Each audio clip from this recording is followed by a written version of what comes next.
Good evening. I would like to welcome everyone to the May Elizabethton City Schools board meeting. Very happy to have a full house here. One of the things I'll ask you, since we're recognizing a lot of people tonight, if everybody would stay until the last group is recognized, I'll give everybody time to dismiss. You're absolutely welcome to stay. But if you've got other things you want to do, I understand. So if everybody would just wait until the last group's been recognized, that way we won't have a lot of movement and all the families get to see their students recognized. If everybody would please stand, and Dr. Gardenauer will lead us to a pledge the flag and a moment of silence. Okay, let's have our moment of silence.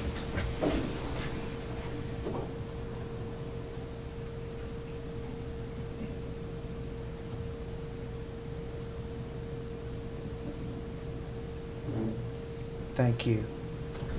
Attention, salute, pledge.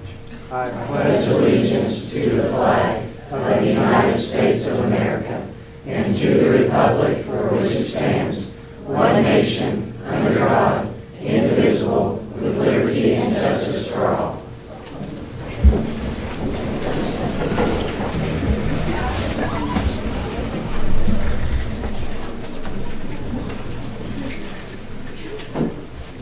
All right, Dr. Gardenauer, if you'd like to start our recognitions. The first recognition we'll have this evening is with Meg Foster and recognitions of the advanced drama students.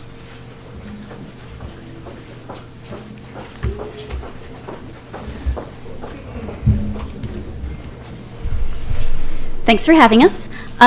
This is the Elizabethton High School Drama Program's third year as a full-run program, and in the third year, I came to the realization that putting on production is a wonderful thing. You create your own world, and you have to check off 100 boxes to create that world to make sure everything's perfect.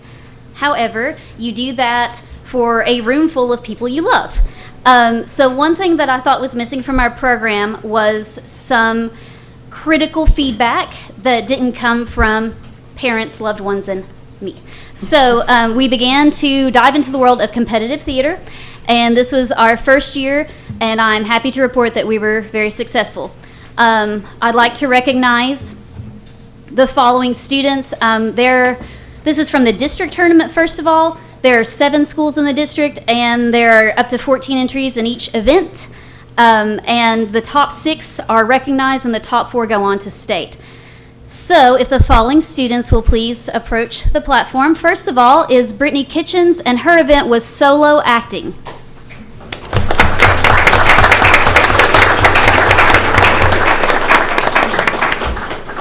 Thank you. Next is Chelsea Hampton in poetry.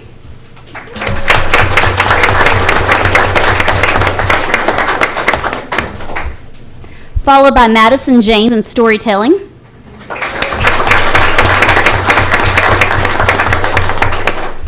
The next is Colby Duggar, and there's 2 there. Colby was with Adam White, who couldn't be here tonight. It was called Dramatic Interpretation, which is taking a piece of literature and performing it for the stage, as well as the medal that he is wearing is called All-Star Cast, and that is out of all the performers in the group events, they picked the top 10, and Colby was chosen out of literally hundreds of kids. So, Colby Duggar.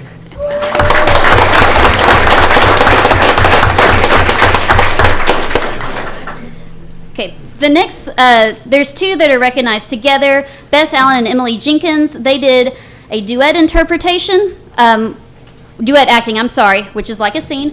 They placed first at districts, and they went on to state, and again, that's the entire state of Tennessee. All sorts of schools represented, and they placed 7th overall.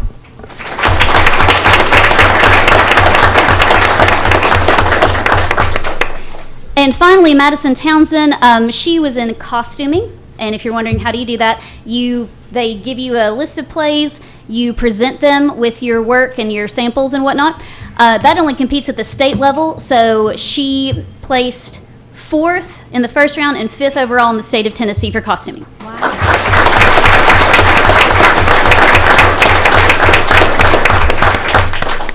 I'm very proud of them, and thank you for your support of us and the arts.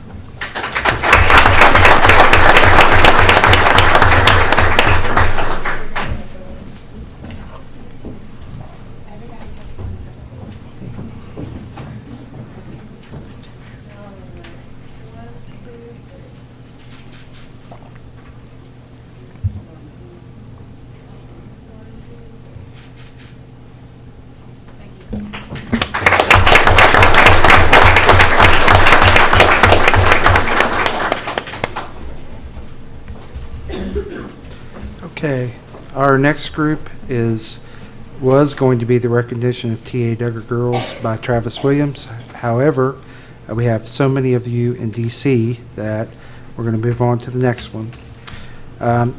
Recognition of VHS Girls and Boys Basketball Teams by Forrest Holt.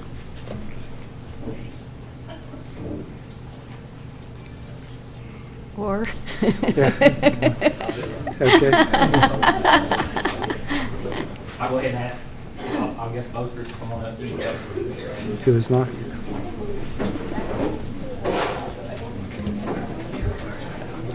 Y'all can go ahead and stand right here.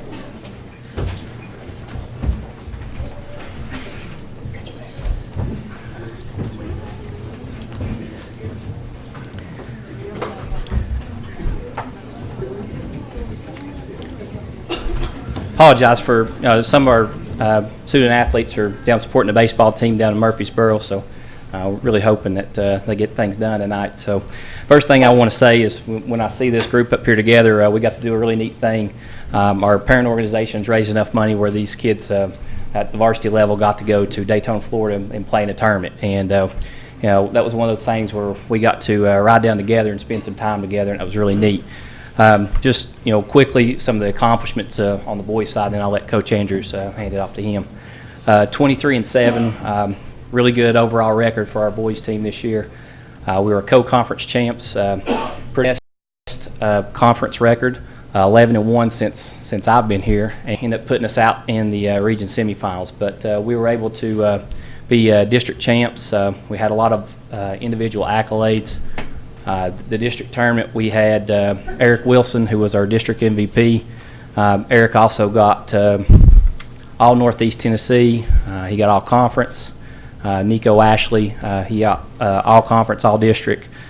Same thing for Evan Perkins, all conference, all district. Bryson Rollins got all district, and then Parker Hughes got underclassman of the year, which I think's kind of an incredible award, and he was really close to winning it last year as a freshman. So I could go on and on about those things, but just really proud of their accomplishments. And we had 5 seniors graduate. You know, not all those guys are here, but you know, I got to mention my man Will Bowers up here. If you guys been to the games, you know Big Will, and you know, he's going to be the guy that's you know, sorely missed for us, because he was really the heart and soul of our guy, and he's just really exemplifies what a teammate should be. And you know, I just going to miss all my seniors, but you know. As you know, Big Will's the fan favorite, and there's going to be a big hole there. So I appreciate it. Thank you.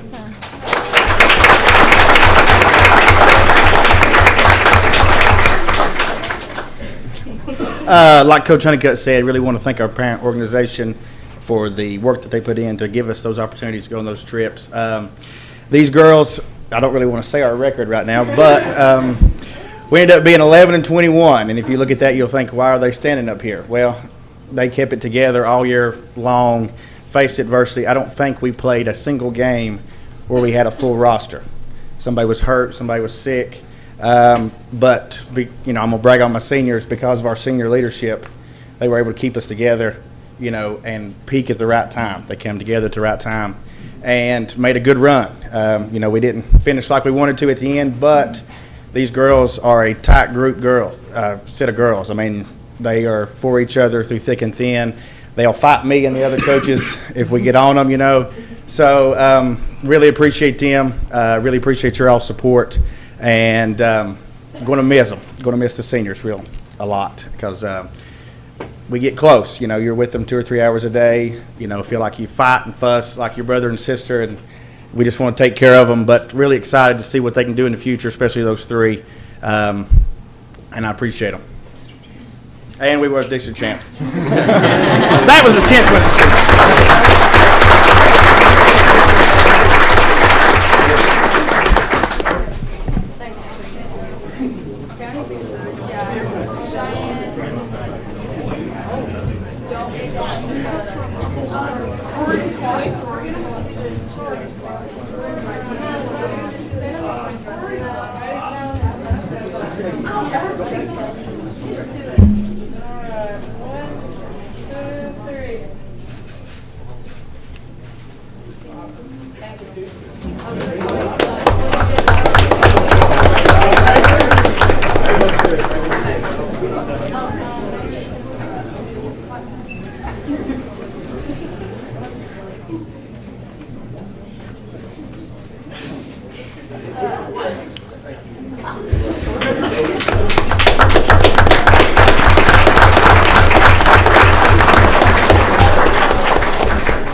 Our next group will be Mr. Colbert, CT Director, coming in to present our EHS CT department achievements. Yes, and again, the good news is our baseball team is doing very well. Of course, that follows the bad news. Most of these people I don't think are going to be here, at least I know a huge majority are not. The first on my list, Katie Duggar and Lauren Meyer, we're going to talk about the HOSA and all the accomplishments they did and all the kids that qualified for state through regionals, et cetera. Miss Myers at the baseball game. Miss Duggar said that these ladies and a couple of gentlemen are not going to be here, but let me say their names because these would have been the kids that, again, Miss Duggar says won't be here, but just real quick, Allison DeLoach, Susanna Digby, Riley McKinney, Nick Street, Carly Walters, and Hannah Williams. Are any of you all here? Okay, then Katie Duggar was correct. So I'm sorry, there's one group. There's one group we completely missed tonight, but again, trust me, HOSA had a great year. We're very pleased with what Miss Duggar and Miss Meyer have done. The second one, though, is here. So if Miss Watson, if you'll please walk on up, and I'm going to give you the microphone by the time you get here. But we started the coding class. Yeah, come over here. Again, to technically be a program of study, you're supposed to have 3 classes, and we don't have all 3 yet this year, but we will next year. So Mr. Sire has one student in a coding class that has already been working with ETSU, doing some stuff, and ETSU, is my understanding, gave her a free laptop. So Ms. Watson, will you describe what you have done with Mr. Sire and ETSU? Hi, so unfortunately Mr. Salyer isn't here, but I want to just say that I started coding one summer. My mother made me do a camp at ETSU, and I actually really enjoyed it. So I emailed Matt Desjardins, who put on the camps, and asked if they were doing them again, and he said, yes, would you like to volunteer to teach them? So that's what I've been doing for my past 3 summers, for roughly 900 hours over the summer. And so because of the work that I did there, Nice Longer paid for a laptop for me to have as kind of a thank you for all that, since I'm not old enough to get paid. But I took that knowledge and I took it into Mr. Sawyer's coding class and really enjoyed the opportunity to be able to do that as part of my official education. So I'm really looking forward to next year's classes and everything that I can help shape to come to EHS. Yeah. Thank you.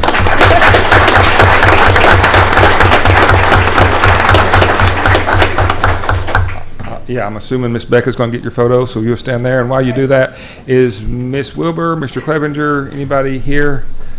Okay, Mr. Clevenger's probably coaching T-ball.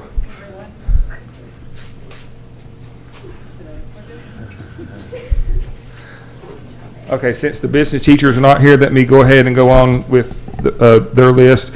And again, these are the future business leaders of America and their accomplishments. These are what they were able to accomplish on the state level. I don't have the results from the regional, because they all placed in the region in order to go to state. So on the state level, Levi Shingleton is here. He came in 5th in computer problem solving.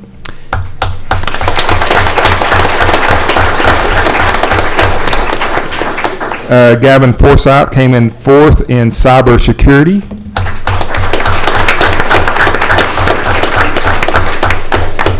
And please notice he is wearing his Nashville Predator Leadership Night shirt, as the FBLA kids have been going down there for 2 or 3 years, so go Predators.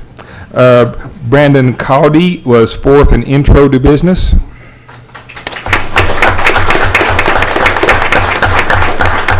I usually see him in the line at McDonald's. He works the drive-thru. And then the 3 kids work together on something. Actually, Brandon's sister, Cassidy Caudy, Amanda Peters, and Logan Hill were 5th in publication design, if any of those are here. Rats, sorry. Okay, but we do have these 2, so let's congratulate these 2. Congratulations, guys.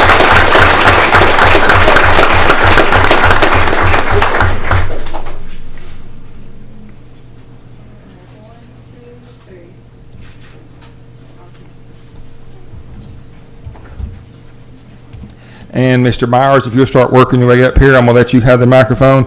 As a reminder, the high school tries to do work-based learning, and we can do that through a regular work-based learning class. We also have nursing education, where our students go to Ivy Hall with Ms. Duggar. We have clinical internships where the kids go numerous places. Well, we also have a work-based learning internship grant. I remember Dr. Gardner called me a few years ago and wanted me to meet a lady named Lottie Ryan. She's over the First Tennessee Development District in Johnson City. She is really on the ball, and she has helped coordinate a grant. The grant was written by somebody else here in Carter County. So Carter County and Elizabethton has a similar grant that Susan Robinson helped start a couple years ago. But in the meantime, Lottie Ryan has taken the grant over and done some pretty cool things, giving our kids some work experience other than classroom work experience out there. And I'm going to let Caleb, he is kind of our example of how things are going. So we asked him to come and speak about some of this. So Mr. Myers, you have the mic. Okay, so I interned at the Carter County Circuit Court, and they offered me a job, did 3 days a week over the summer, and I go 8 to 4:30. Yesterday I was sworn in under oath by the judge to be a deputy clerk, and I think it's kind of cool. I'm not even 18 yet. And it's going really well. I've learned so much about the court system and how it works, and today I was actually learning about accounting and how tickets are paid for and that kind of stuff and court costs. Awesome.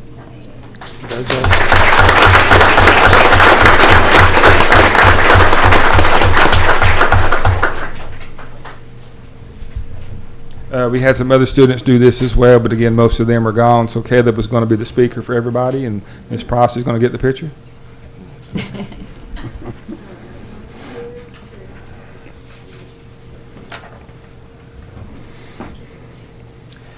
Also, going back to Miss Lottie Ryan, she has started something else besides helping us with grants. There is something called Career Quest. It's all about business. And this year was, again, last year we had the board student representative, Miss Roten, can't think of her first name. Hannah was the big winner at the first ever event, the inaugural event for It's All About Business. This year we also had some other significant winners. So on the Shark Tank finalist list, and again I know a couple of these might not be here, but I got a long list to start with. Coming in first in the logo contest winner was Cassidy Caldy. I've already said her name, so I'm pretty sure she's not here, but she won $500 for designing the logo for the competition. So congratulations to Miss Caldy. Coming in second place and also winning $500 because again, like Ms. Roten won it last year. Katie Jenkins came in second this year, so I think Katie is here. Did I see her? Oops, I thought I saw her.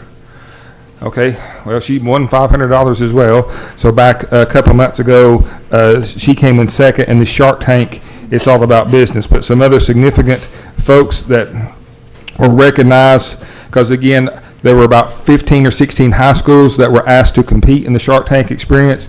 There were 40 or 50 different Shark Tank applications submitted, and only the top 10 or 15 were able to actually present that day at Northeast State Community College. So the other kids that at least qualified to make their presentation in front of the Shark Tank panel were Abby Addington. And again, I think her mom said she was not going to be here. Caitlin Bailey. Okay. Jaden Hilbert. Thank you, Jaden.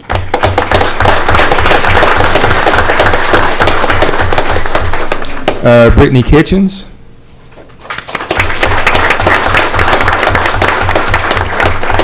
Amanda Peters.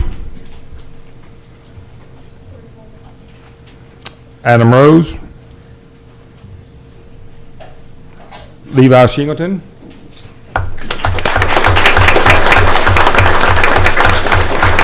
And Taylor Thompson. Okay. Again, these guys were the ones that got to present. Do any of you want to present in front of the board right now, or it looks like you're just sliding over for your picture? Okay. The Shark Tank was easier than the board.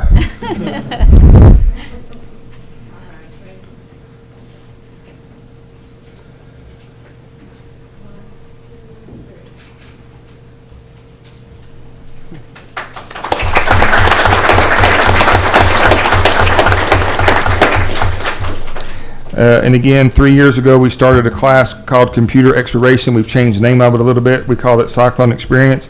That's one of the things we do. And again, this came up in previously other places, but in the CTE classes, soft skills are embedded in pretty much every class that we teach.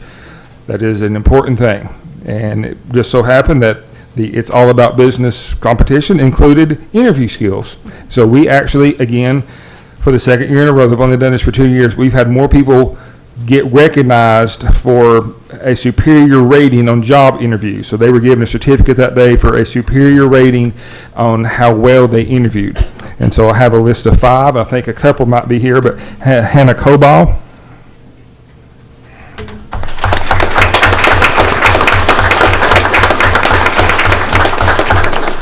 Jaden Hilbert,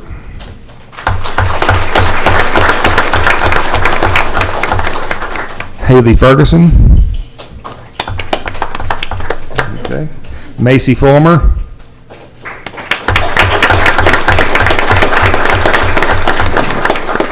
and McKenna Kaiser. Okay, we're missing her, but again, these 3, again, they only let, again, about 10 or 15 people do the Shark Tank presentations. They let 100 or more compete in this, and we had, again, 5 of our students get superior rating or perfect rating on their job interview skills. So these guys will be highly employable in the near future for that and many other reasons. So congratulations, guys.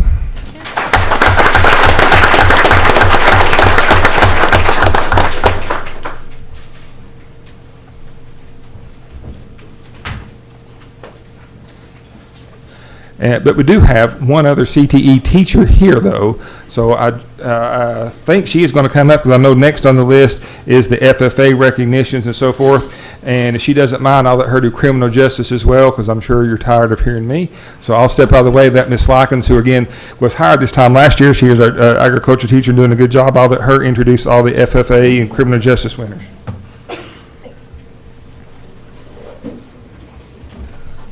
Set my stuff down. I'll try to do a better job than I did last year. I think it was like day 3, and I was like ready to go. I don't know if you guys remember me, but it was awkward. The first thing I would like to do is I'm going to bring students up into sections. That way it kind of breaks down their award zones. So if Bradley Colbert and Morgan Hyatt can come up here.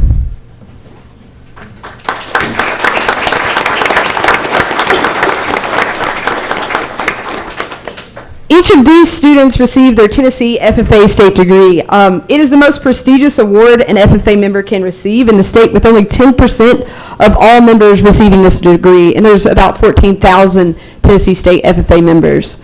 The award stands for accomplishment inside and outside the classroom time.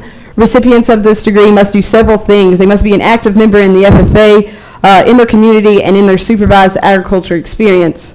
A supervised agriculture experience is kind of a special thing that agriculture does, and it's a topic that's outside of class time, where you work it on your own, and you find a passion in agriculture.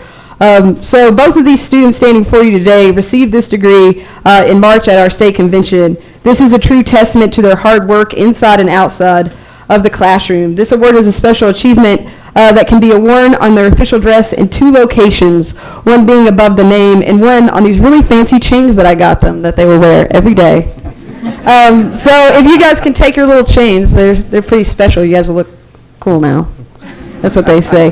Darley did her SAE as an advocate for her community, working with 4-H and youth development to promote dairy appreciation, as well as she goes home and takes care of her favorite animal, which are goats, if you guys didn't know. Morgan cares for show cattle, and it's her responsibility that they are ready for contest. However, her biggest accomplishment is probably her thousands of hours of community service, which we actually had to cut back to make it within the degree realm. And I'll tell you that this degree application is harder than doing your taxes. So congratulations to them. Stay. Bradley went on, and this is kind of something I missed over a little earlier. Bradley went on to enter her supervised agriculture experience in the state level, and it's called a proficiency award. And you put your proficiency, your SAE, against others across the state, and then you get an achievement for this. And Bradley did hers in agriculture communications, where, again, she's an advocate for the dairy industry. And if you don't know anything about the dairy crisis, it's an actually big deal, and Bradley can tell you a lot about it. And modern agriculture. Bradley placed 3rd in the East Tennessee region in this award category. Congratulations, Bradley.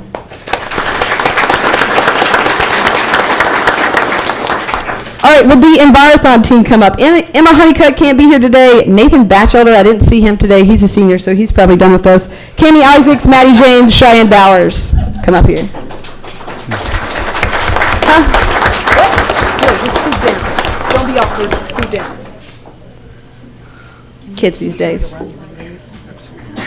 All right, if you ask these students, and this is kind of the group with a couple others, I so rarely say nice things to students. It's like my thing, I guess.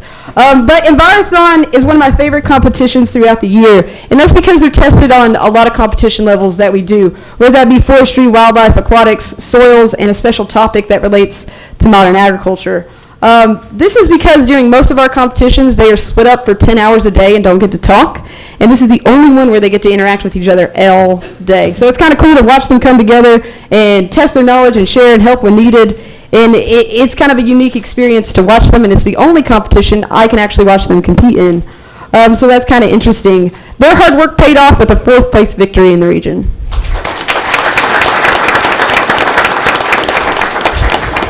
All right, and last one, I promise. The nursery and landscape team, which was Nathan Batchelder, Cheyenne Bowers, Heather Eastep, and Maddie Jane. So Heather, come on up here.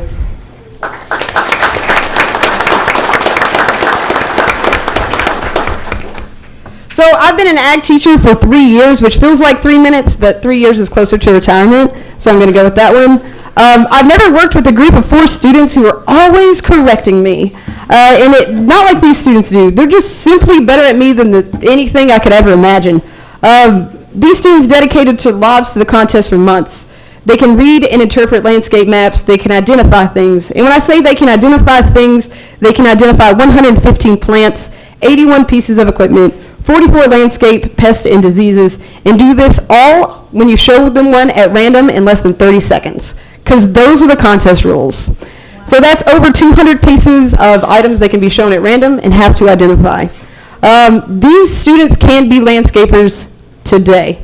Their hard work and dedication has earned them the title of 2nd in the region, and that's only 2nd to a nationally ranked team. Their hard work earned them a 4th place in the state contest, which is a contest where they spent 9 hours competing. 9 hours of looking at them through a window while they screamed at me while I was walking outside. So I promised you guys this, so I'm going to give them to you finally. You guys have your very own, what are they called? Anvil and blade pruners, right? No, hook and blade. Hook and blade. Told you they were better than me. So if the nursery and landscape team would come up here and take their silly little things, that'd be nice. And we'll find Nathan. But these pruners kind of try to remember the hard work, the long hours, the van rides, the misreading of maps to certain locations, the exact volume of how loud you are when you do anything, and the one time we made Nathan laugh. The hikes, the getting hurt at competition and then getting yelled at for getting hurt was hilarious, and then the overall knowledge you gained by doing this. So I'd like to congratulate this team for their hard work.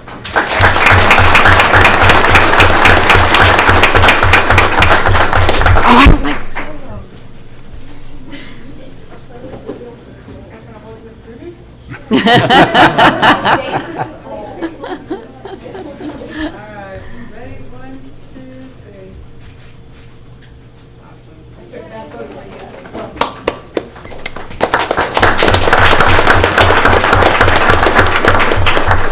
And that's all I'll say about the FFA, because that's all I got. All right, so I'm also here to represent criminal justice tonight, and unfortunately, neither teacher, Coach President or Coach Harden couldn't be here. They have other obligations, which I'm sure you guys have heard of. But we had winners of the 7th annual CSI contest at TCAT in Elizabethton. If these students are here, you can come up, specific winners, and I know nothing about these competitions from what I've not seen on CSI. So Daniela Martin and Morgan Smith, are you guys here? Oh, this is going to be fun. But they won in forensic anthropology. Daniela Martin won in post-mortem examination, aka autopsy. Is Tyler Cox here?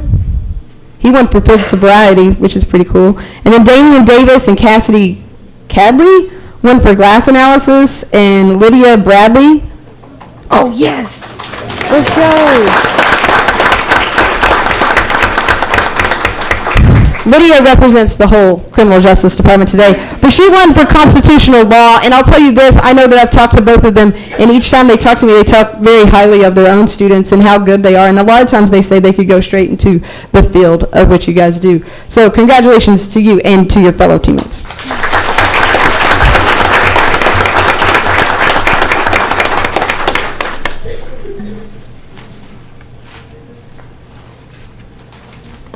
and none of these papers tell me who comes next, so.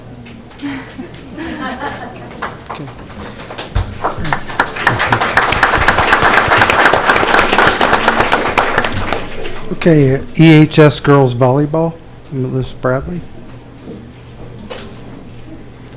Mr. Roberts. And Ms. Townsend.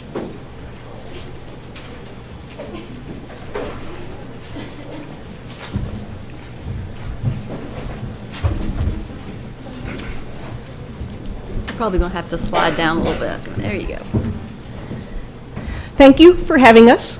I'd like to also just thank the administration in general for the support that we have throughout the season and throughout the year. Specifically, I'd like to mention Coach Holt, because we ran some new ideas by him this year, and he was more than willing to accept those, and we had some fun with that. I'm going to start out by just reading through the roster, as all groups here tonight. Not everybody is here, so I just wanted to read through the roster to recognize everybody. We have had two seniors who are graduating, Sydney Goodsell and Kennedy Morlock, and Sydney's here, if you'll just wave. Also representing the varsity squad, Hannah Boster, Macy Burleson, if you're here, go ahead and give a wave. Deanna Hall, Josie Lyons, Morgan Smith, Marley Wagner, Callista DePrimo, Brittany Kitchens, Millie Pierce, and Maddie Davis. And then for our JV and freshman squads, we had Brianna Barnett, Ellie Duggar, Taylor Thompson, Letitia Williams, Bethany Campbell, Alexis McMullen, Michaela Carpenter, Anna Fontanez, Mackenzie Glover, and Destiny Hilbert. So that was our roster for this past season. Next, I'll mention some individual accolades that we have. Sydney is graduating as the school record holder for kills in a career. She was also Sydney was also named as Player of the Year for the Three Rivers Conference and was recognized on the All-District Tournament team and the All-Region team. So Sydney was definitely going to be missed next year with all that she brought to the squad. Also individually, Morgan Smith, who is not here, is just a junior, but already holds the school record for assists in a career. She was recognized as the setter of the year for the Three Rivers Conference and was also named to the All-District team. Also named to the All-Conference team, Sydney, Morgan, Macy Burleson, Deanna Hall, Maddie Davis, and Hannah Boster were named to the All-District tournament, or All-District team. Those were our individual accolades. I always like to remind the individuals that none of that happens without their teammates. So the team got the individuals those awards because we had a very successful year this year. We had 24 wins total for the season, which is tied for the school record. So 24 wins is the most in school history, and we tied that again this year. We were second place in the conference, a runner-up in the district tournament, and made our fourth straight trip to the regionals. So we had an exciting time. We're 1 week away from tryouts, so we're kind of looking forward to next year. We will definitely miss Sydney and Kennedy, but with just two seniors leaving us, we're anxious for what's to come. Thank you.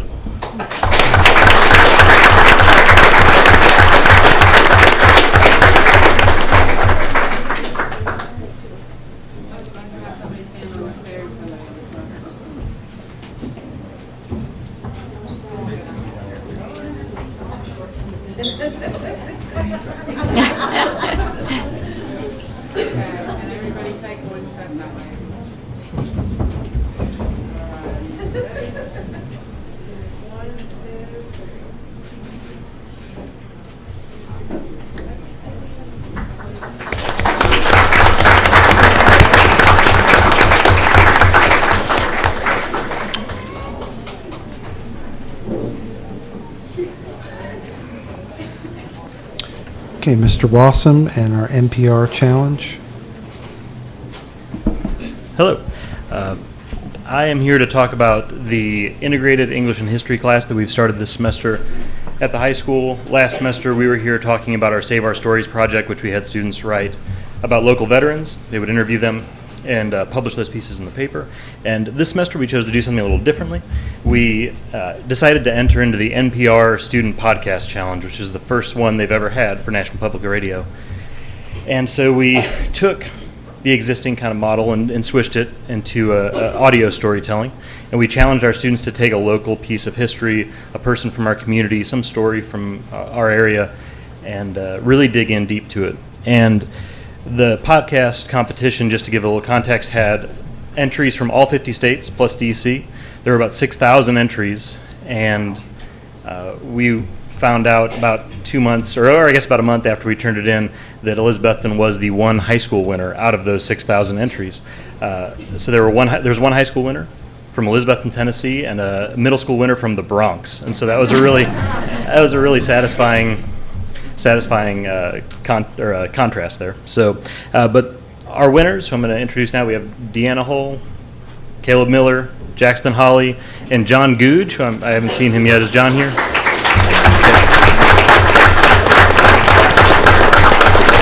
So these students learned interview skills. They dealt with some pretty deep research. They dealt with some problems that were pretty special to their group because the story they covered happened about 100 years ago. So nobody was alive who had experienced the story that they were covering, and so they had some extra challenges in finding those stories. But they conducted interviews, and along with the other groups that entered into the competition, they ended up with about 4 to 6 hours worth of interviews that they had done that they then had to condense under 12 minutes, which was a challenge that they absolutely hated, but it was the rules by NPR. And they did a fantastic job. And we found out that they won. We were able to have interviews with 2 reporters from NPR who came from DC, spent 2 days with us interviewing the students and taking some time to look around the school. So far, that segment, I should say, aired on All Things Considered last week. So their podcast, according to our account, says that they've had about 6,500 listens, but that doesn't count the 3 million people listening to All Things Considered when their segment was played on the air, which is extremely exciting. So we're very proud of them. A little sort of bonus piece of accolades that they've gotten is that we heard the other day, and this will make a little more sense when I'm going to have Deanna talk about the actual topic. They received the PETA Hero to Animals Award, and that is PETA as in the animal rights activist group. And I'm going to have Deanna just tell them a little bit about what their story was. Okay, so we did our story on the 1916 hanging of Mary the circus elephant, and she was a circus elephant that was hung in Irwin, Tennessee. And this story has brought a very dark cloud over Irwin in general. And so we kind of just told the story of her death and the tragic death and how Irwin is kind of turning that around. So a little bit about her death. Her trainer, who wasn't even her trainer, that was just a homeless man that they found, poked her with a stick, and she got angry and was trying to eat something. And so she grabbed him and threw him on the ground and killed him. So then the whole circus that was there started yelling, kill her, kill her. But since it was in 1916, they didn't have guns or tranquilizers or anything, so they decided they had to hang her with a railroad crane, and they actually hung her twice. The first time it broke, and she fell and broke her hip, and then the second time finally killed her. So we just wanted to not only tell this crazy story, the fact that it happened so close to Elizabethton, but also just show how Irwin, with organizations like RISE, which is having elephant revival projects and stuff, how they're kind of turning it into a positive. So.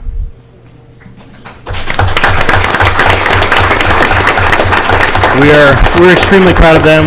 We're proud of all the groups that entered in this competition. When the news came to talk to us about this, and they asked me, I think, a question that they thought they were going to get an answer, or they were expecting the answer for me to say no, and they asked me, do you expect to win this competition? And my honest answer, I know Alex's honest answer, was absolutely yes. Yeah, we expected to win because the amount of work they put into it and the amount of time was really impressive, and we're really, really proud of all of them. So.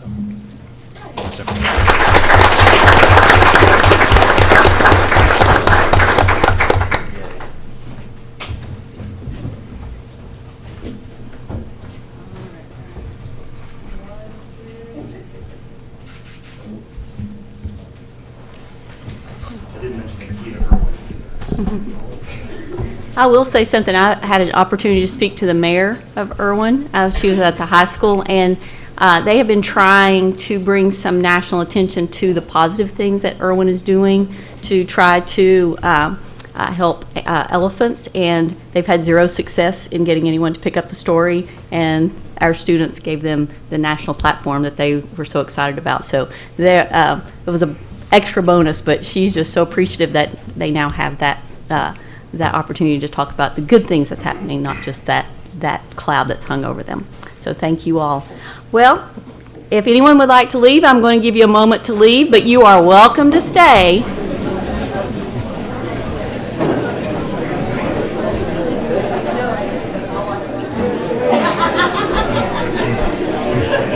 Thank you guys so much. Go Chris. Good. I made it. Fun parking? You could have just pulled right behind me. I don't have to. There's cars in the grass. I don't think there's the way around. It's always crazy when you do this meeting. It's great to hear so many good things. All the positive things going on in the system is amazing.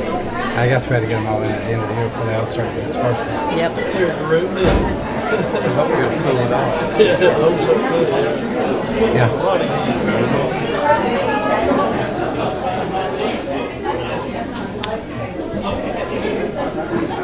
What the score is? They're getting, yeah, they're doing a lot of good. Now, there's that newspaper guy. That's news. Surely he has a way to tell. Text your buddies. I don't know what the score is. You know what the score is, Dylan? No.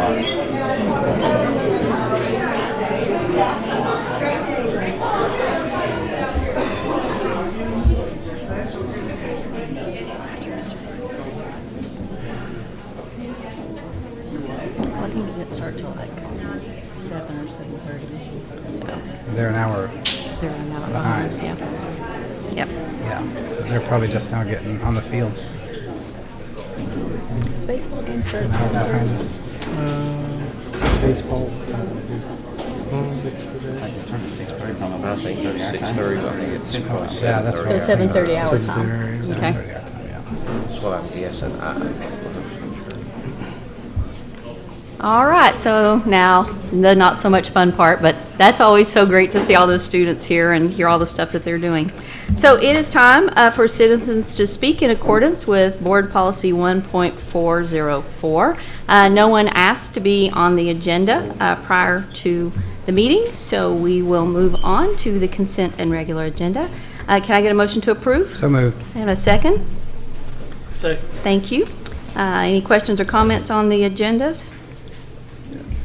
I know this, I think this, the report, is that part of the agenda, your report, correct? Will we have an opportunity to discuss that? I know You they can have- ask questions about it, Okay, yep. That's all. Yep, sure can. Any other questions or comments? Okay, item on the floor, approve consent and regular agenda. All those in favor, please say aye. Aye. Aye. All opposed? Motion carries. Dr. Gardenauer, your report. Okay, I was asked by Mr. Pless to report on an item that had come to his attention. And initially, I received a call from our maintenance supervisor and also from our maintenance foreman alerting me to an issue that possibly had gone on. Based on that, afterwards. And then from that, I started an investigation, obviously, because I was put on notice that there may be an issue. And I was asked to look into it, which I did. It's been about, I would say, close to 10 weeks, I would say.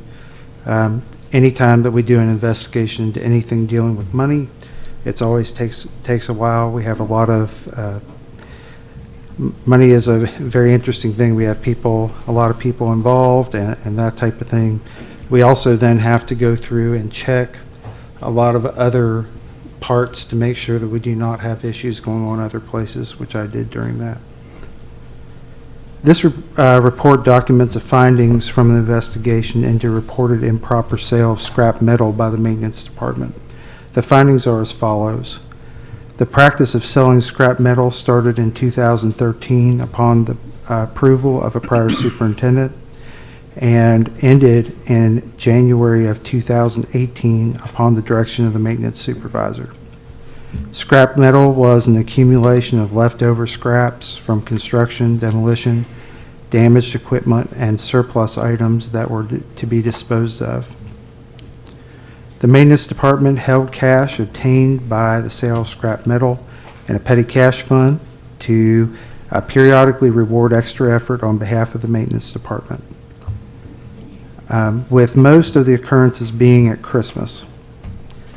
This came from, in the form of 4 to 6 meals for the maintenance staff, some work polo shirts, coffee, some water, and a few sodas. Although it's difficult to determine the amount of scrap metal sold per weight, records from scrap metal dealers indicate that approximately $700 was unaccounted for when comparing receipts from the recyclers to district books.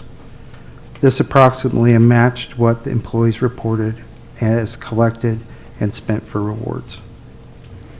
The maintenance employees who sold scrap metal held the funds in petty cash were acting on the approval of district administration and for employees collectively rather than a direct personal gain to individual employees. That is, funds were not distributed to employees to be used at their individual discretion. In early January 2018, at the time when the district was examining school fund management on a broader scale, the maintenance supervisor instructed the maintenance foreman to discontinue accepting cash for scrap metal sales if it was still used.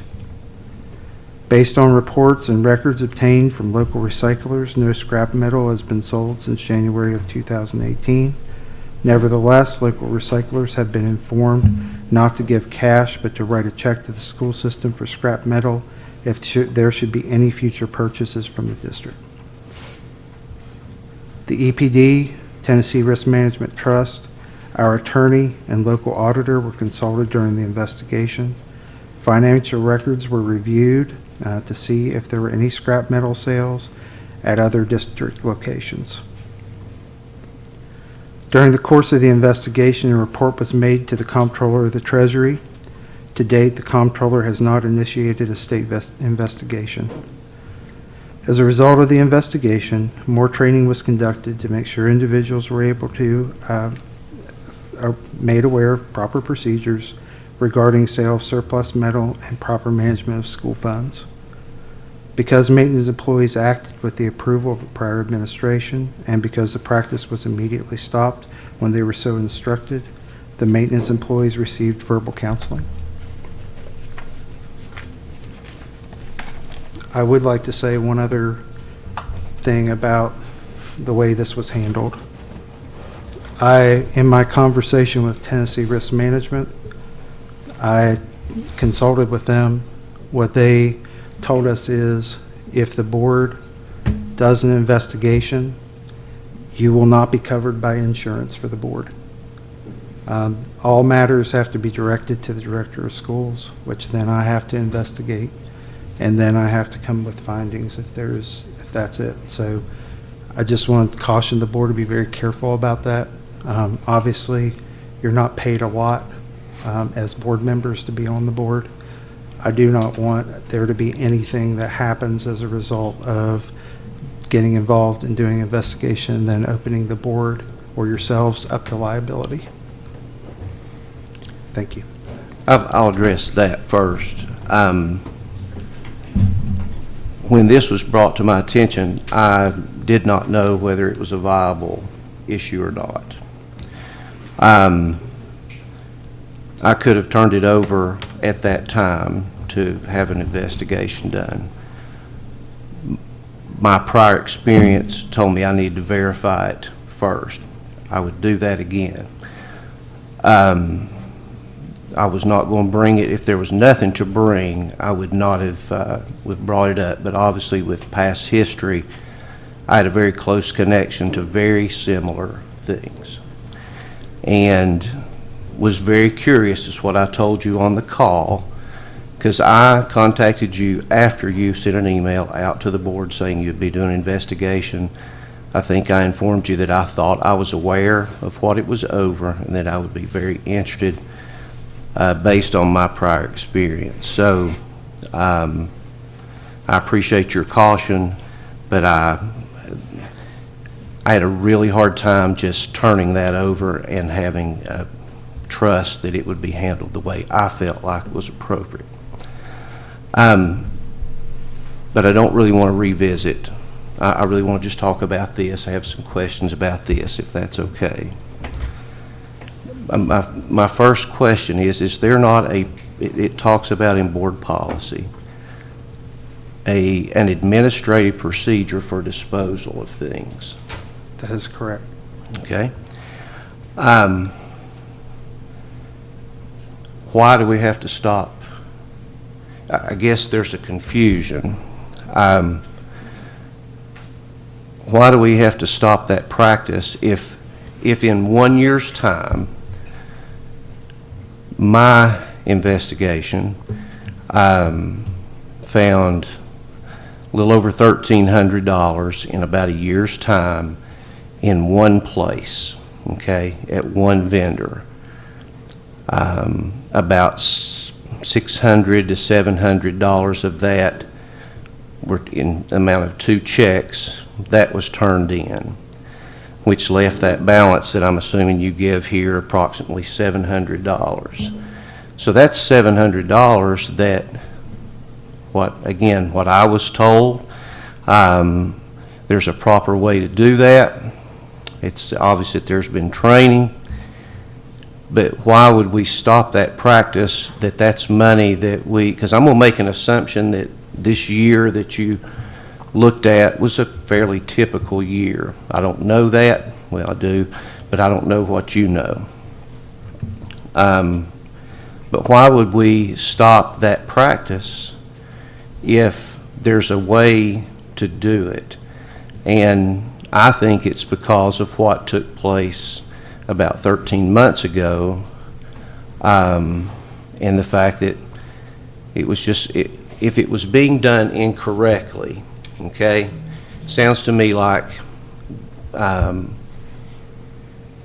people were allowed to fix some things and carry on. I have a hard time with that. But again, I'm gonna try to stay focused. But I guess my thing is, this went on, you said, from 2013 to January of 2018.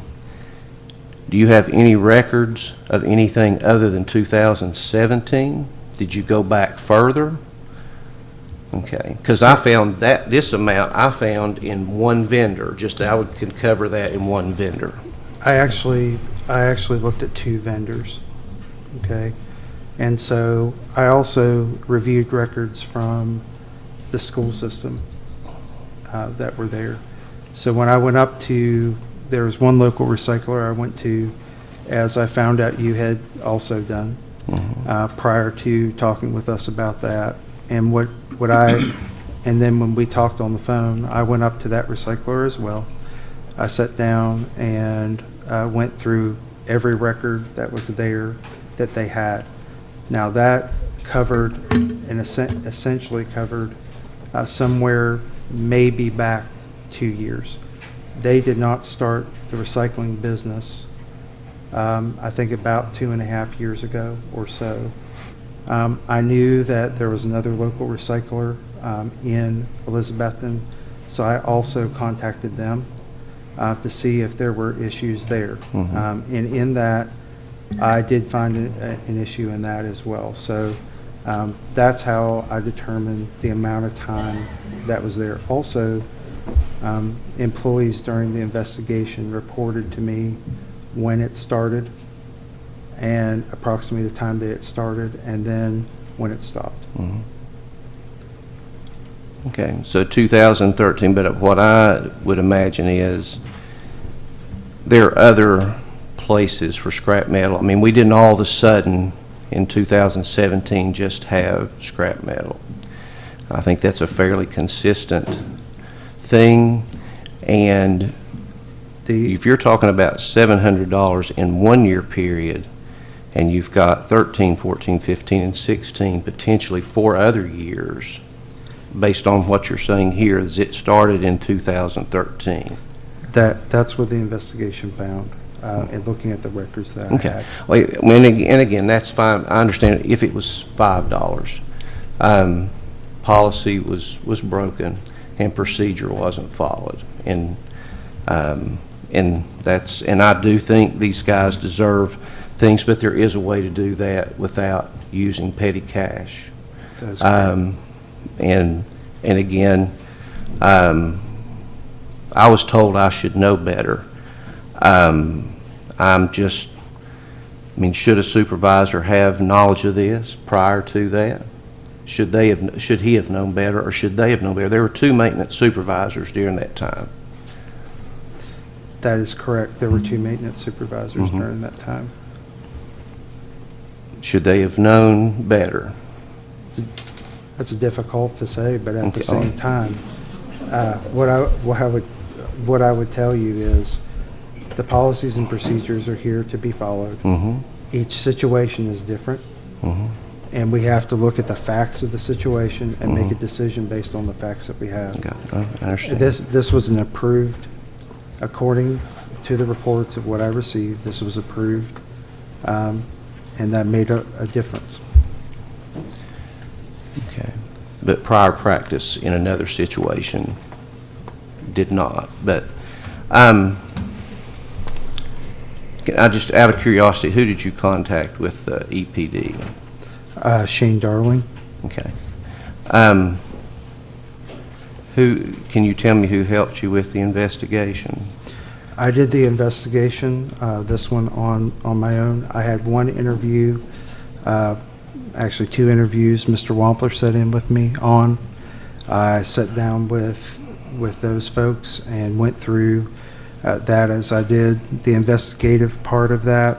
When we did that, I consulted our attorney, I consulted the local auditor that we had to look at what the issues were, possible risks to the system, those types of things, and how we were going to follow through and do training. That was part of that as well.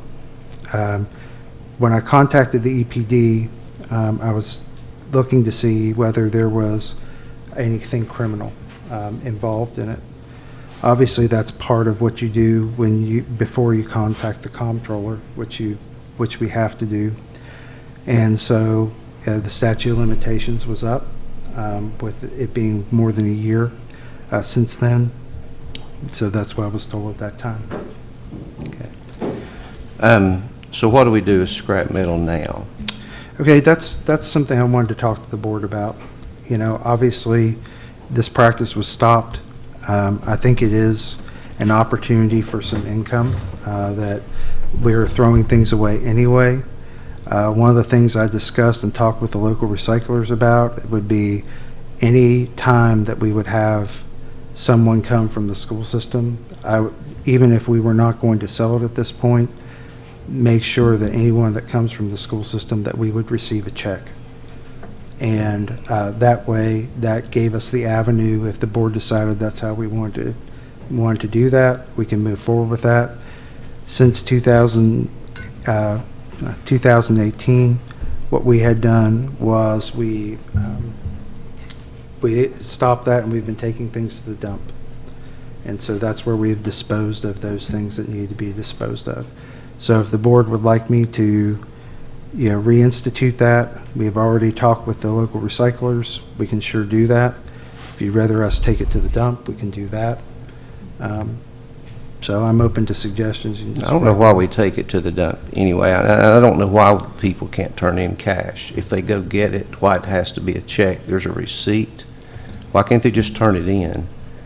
I think that that's probably a more secure way. It may be. It's a more secure way that we can ensure that both the recycler and the school system have a receipt and a trail of what's being sold, and that was part of correcting the situation, in my opinion. Yeah. Okay. And I know they keep, and I've got pictures of records, because you obviously went and looked at things and found things, and it's a very secure way with a thumbprint, a signature, and Yes. And several things. And I mean, to me, if our guys, which I think they are trustworthy, I think they could, I mean, we've given up, you know, a year and almost a year and a half of potential revenue that could go to take care of them, I think, based on the fact that a person who was making a decision about others was doing something very similar at the same time. And I mean, there was no reason to stop depositing money. There was a reason to stop it going somewhere and using it in a way that nobody else in the system can do that. And just based on prior practices, for me, it's very troublesome in what I've been through, friends been through, in very similar circumstances, other than money was not used towards the individual as a reward. And even though that can be fine for that to be a reward, I mean, those guys, they do work extremely hard. I just felt like there was no reason for it to stop. I think they knew there was something going on, and that's why you would stop it. But that's my opinion. That's all that is, and mine carries very little weight. So one other question, first I appreciate you answering. This is difficult for me. Sometimes it's even hard to sit here, but I want to serve. I really do. But there was while this was going on, a new maintenance supervisor was named. That practice continued, but that money didn't go to a new maintenance person. It continued to go to somebody who wasn't in leadership in that role. I don't know if I follow you there. Okay, I'll try to do better. When this was started, there was a maintenance supervisor. Okay, money ended up, I'm assuming, with the maintenance supervisor. That's where the money landed. My understanding, and maybe Mr. Trent could speak to that.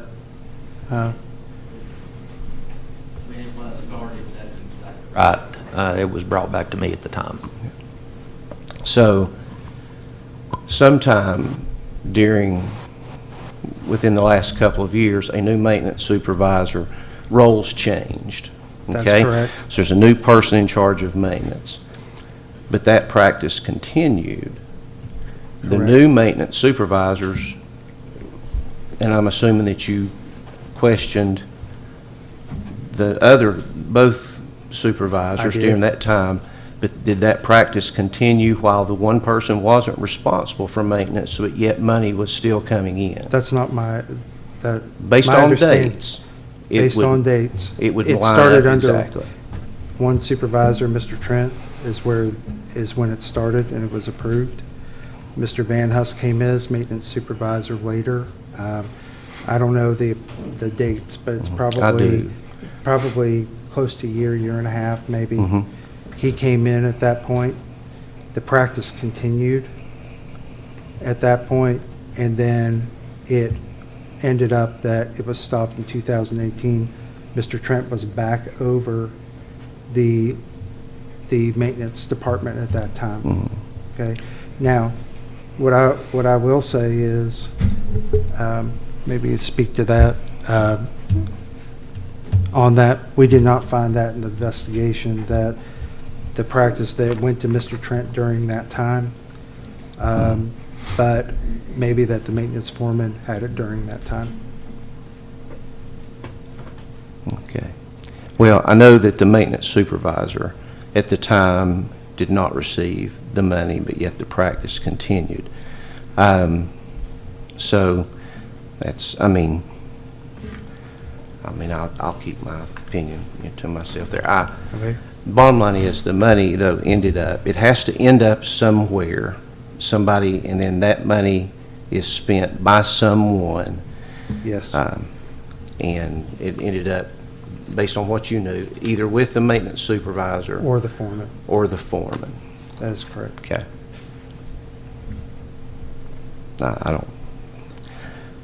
Mr. Van Huss reported during that time that he didn't know anything about that during that time. Do you understand why I'm concerned? I mean, as a board member, do you understand, I mean, why this, I think it's crystal clear. I mean, I understand why you're concerned. I also understand that there's a very blatant and clear violation of policy that was taken care of as it came up, and I think there was a violation of policy of board ethics and boardsmanship policies as well. And I think that that's understandable given the past, the circumstances, but it's something that I think that here forward we have to be careful and work as a board and make information to the director and support the director if you have that. I think that you cannot carry on investigations and answer and quiz people without placing yourself and or the rest of us at liability. The board must approve investigations. In policy 1.1061, Article 3, Section 3, it refers to this. And it talks about your duty to support the director, your duty to report investigations to them. That said, suspending that, given the understandable past and the fact that there was concern, I think that we need to take a look at that. We think we have a situation that we have to give a wide berth to the person in charge to make those individual decisions. And the fact that you go through a comptroller and the fact that you report to the Elizabethton Police Department, the fact that those people have been engaged, it actually seems very similar in terms of the way that the situations occurred, but the outcomes of those persons, the comptroller did decline to pick this up. The comptroller did not previously. Nonetheless, the practice stopped. The practice isn't ongoing. There has been repercussions and there have been changes. The real travesty is that we're not finding way. That was a very intelligent thing to do, is say we're not going to take refuse and pay a lot of money to dispose of it. We're going to find that things that have been valued as zero, which therefore the value to the system was zero. And it was actually negative monies because it would have been disposed of in a dump where we would have had to pay for that. It makes sense to recycle. I think everybody would agree. And you even said, recycling. So bring it back into the system, and I agree. It doesn't matter whether you have check or cash as long as you can track it. I do think you need controls. It sounds like you've done that. You developed controls. Now, that said, I do think that there's concern about the way that past things were treated, but that's not the subject of this investigation. No, it's not. And I think that's the point that's clear, is that there may have been some difference, but they're not the same situation, and I have to give a wide berth to that person. We have done so in the past, and this practice, you said it went on for, a year and a half that we could have been receiving revenue. It actually went on since 2013 that we could have been receiving revenue by your own admission, and the receipts that you have photocopies and other things. Those are the things that we could correct and go forward on a positive light. But I was using that as a reference that that there's only a small amount that's mentioned. The years are broad, but the investigation covers a very small section. And there's a statute of limitations on that, as I think you mentioned, that said that you can't go back much farther. No, I think you're saying that the company was new and didn't have any more records. There's another company, I think, that where the prior practice took place before it moved out of town. But I want to see all policies followed, is my point. I want to see all the policies followed, whether they be fiscal especially. And we have to vote to dispose of things. I've never voted to dispose of scrap metal, and there's a reason we have to vote to dispose of an old printer or a desk chair or something else. It's to avoid this confrontation and this conflict, and it places leaders in a position to have to defend it. So in the future, perhaps we have to declare what we have that's considered of zero value. But my own research into Tennessee state law stated that it had no value and that therefore there's no standing. So when there's no value, it's very, I don't know the word, but it's not a fiscal issue if there's not a fiscal responsibility. It actually had negative value, so in a sense it was saving the system money, even if they pocketed it personally, which they didn't do, I understand. I'm actually admiring them for the way they some things did have fiscal value. If you're throwing away equipment that still has some use or can be repaired and used, but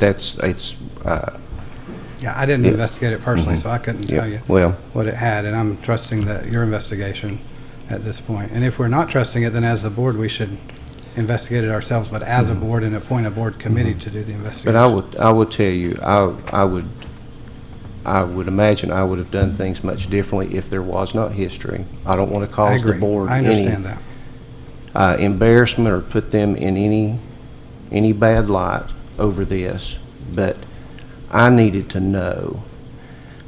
The only way I knew that I would know was to at least do something on my own. If I'm to never do that again, I hope I don't have to. I hope there's never a situation like that again. But I felt an obligation personally, and whether that's right or wrong, I'll take responsibility for that. I've had to ask forgiveness for a lot of things in my life. But I had to know, and so I'll leave that at that. And I understand where you're coming from, but I just think it's dangerous precedent if we individually do that. I mean, I was told at TSBA, when I go in the school system, make sure you tell the principal you're there, and I had kids in the system.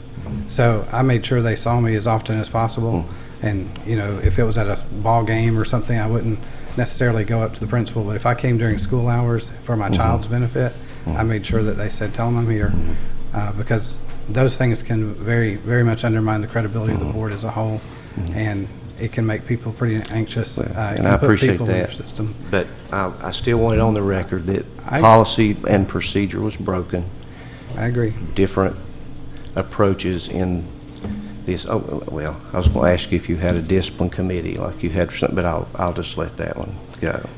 One thing if I can say go too, that also opens us up to having employees file grievances against the board, where they would, if they felt that they were harassed or they were questioned about employment issues, that also opens us up for that. So, And I will tell you, I've not spoken to an employee about this. Okay, so. Yeah, and I do understand. I know there's a lot there, and it's very difficult to serve, but at the same time, I think that you have a lot to bring, your knowledge, and I've been impressed thus far that we've worked well together and tried to figure out where things are. But I'm giving you a wide berth as well, but I do hope that we'll work as a group of 5 when we make decisions about things. And so to support you on this, I agree that there are fiscal policies that needed to be changed. And from understanding of the investigation that I saw, is it had discontinued prior to it becoming an issue for this board, and not revisiting the past, because that's not personal to me, but it is meaningful to me, the past and that sort of thing. So, I understand. I really do. Very, very personal here. I very personal much here. understand. I'm sorry, I think it does, the past has to be looked at because you said a president there. Petty cash, 2 people lost their jobs, so why was this different, is my question. when things happen like that in the past, it's difficult to, when you're starting to look at, you have to act a lot of times on what's going on in the present, to have something to act on. If something's brought up from, hey, we had this happen 2 years ago, well, we'll do an investigation. If nothing is going on at that time, it's difficult to act. In this case, it was both the criminal side, which was the contacting the EPD to see what happened on that, and the fact that it was not going on when I consulted our attorney and that type of thing. That made a difference in how I made my decision.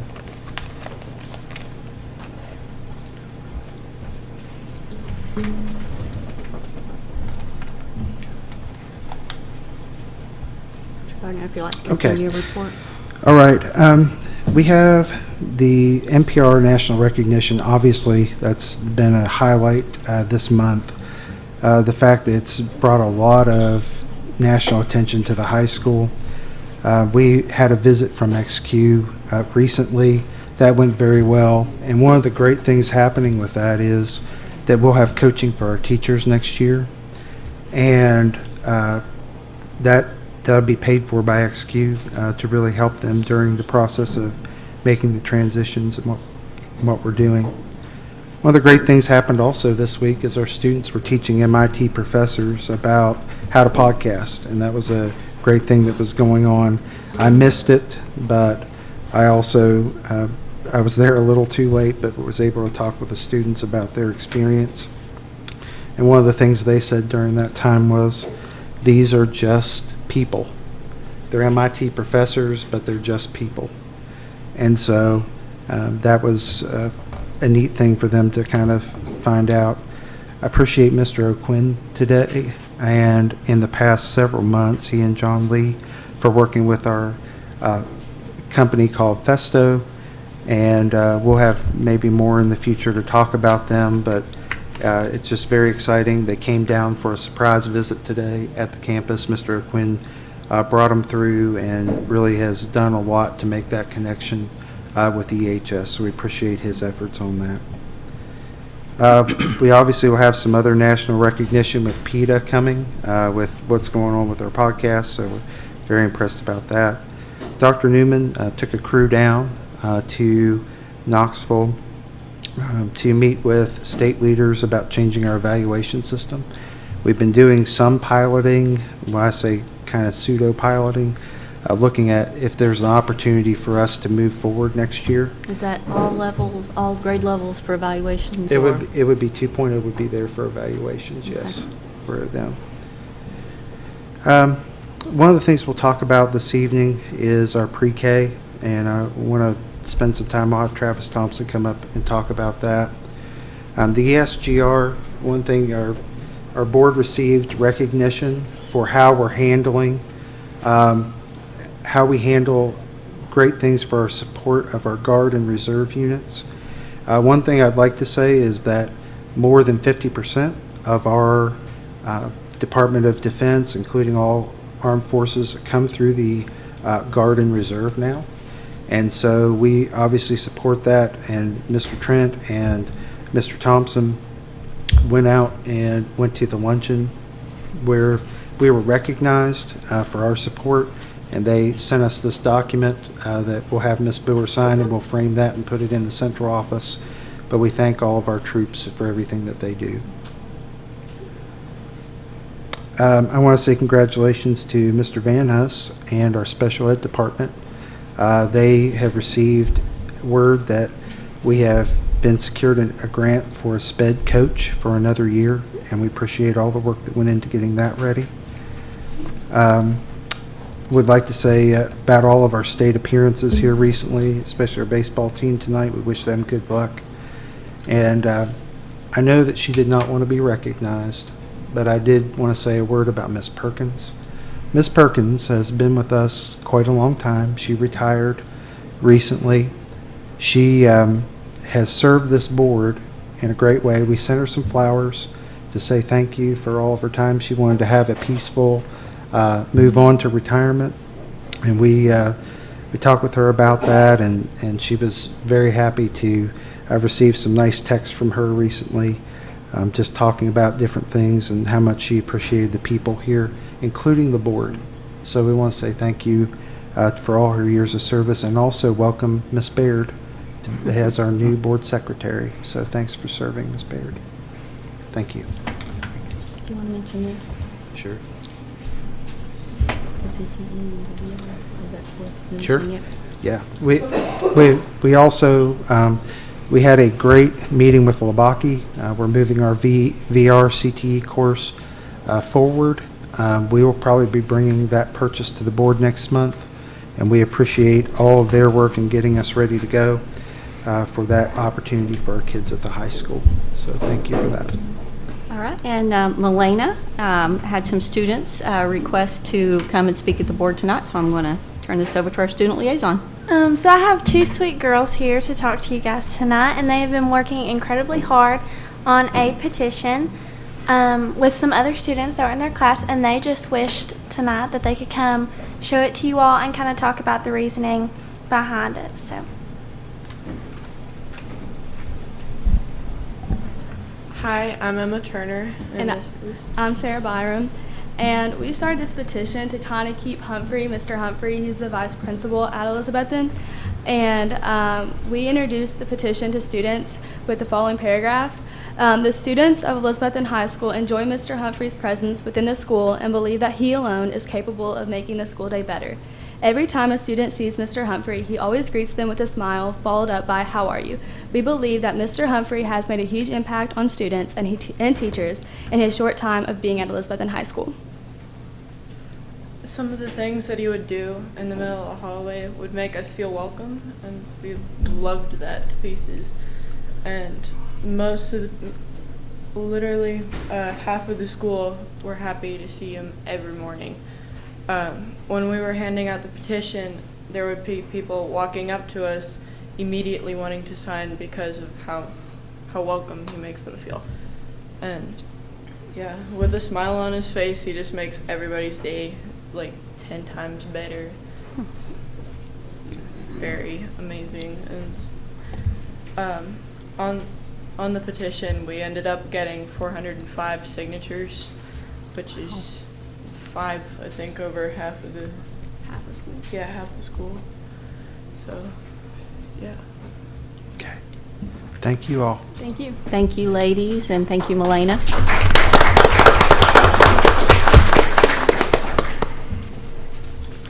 Thank you, ladies. I know that's nerve-wracking to be up there. You did a really good job, and you did a very good job. And we appreciate you guys coming and talking with us. So thank you very much.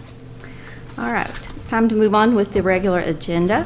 The first item on the regular agenda is to approve Elizabethton City Schools budget for 2019-2020. Can I get a motion to approve? So moved. Thank you. Can I have a second? Second. Thank you. Okay, I want to thank Ms. Wilson. We've had not a long road. I'd say just budget season's always interesting. We're trying to make sure everything's in there, and we do that. She worked on this, did a fantastic job. One of the things for our employees to note is that we will have a 1.5% raise for our employees, all employees, and we appreciate her working on that. It's come together to where our student enrollment, we would like to see more CTE students. We're moving that direction. That would help funding wise. We had an initial increase and then a dip in that, so we'd like to see that. But the economy's been pretty good, and we've been able to do a lot. The other thing I'd say is there is no increase in health insurance this year. A lot of times we go through the budget and we work on all the different things that we have needs for the school, and the fact that insurance eats up a lot of money of the raise that we can give. So we're really happy to be able to give a 1.5% raise.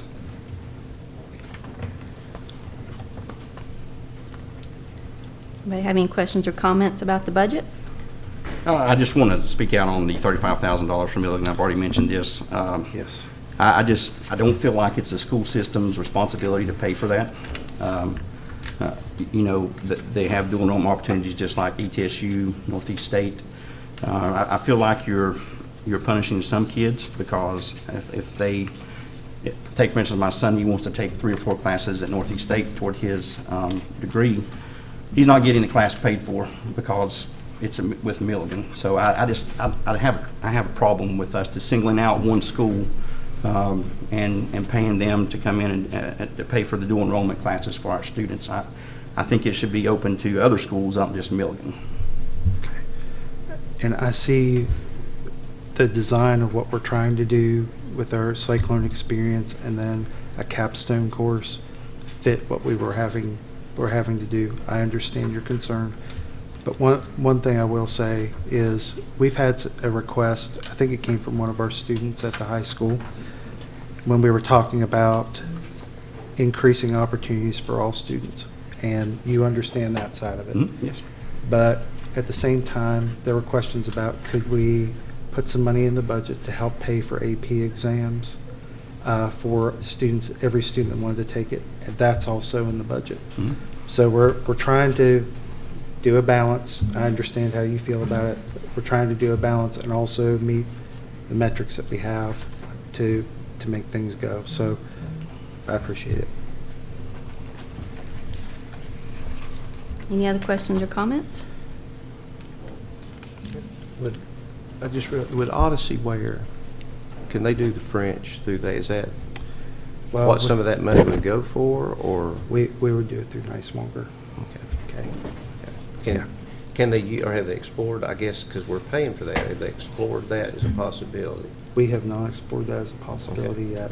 But I think what I tell you is the online school, eventual online school that we would have would be Odyssey, where, I mean, we're looking at that. We have some students doing French or looking at that, but the amount of money we put in there with Nicemonger is pretty cheap compared to what we're paying since. So Yeah, I pretty understand. It is expensive. It is, yeah. Anything else? All right, item on the floor, approve Elizabethton City Schools budget for 2019-2020. All those in favor, please say aye. Aye. All opposed? Aye. So it's 3-2. Next item, approve on first reading of Board Policy 1.407, School District Records as revised. Can I get a motion to approve? So moved. Thank you. Can I have a second? Second. Thank you. Okay, every school system has to name someone that the public would contact if they needed to get records. That formerly was Mrs. Perkins. Now it will be Mrs. Baird, and so that's the change in this board policy we had to make.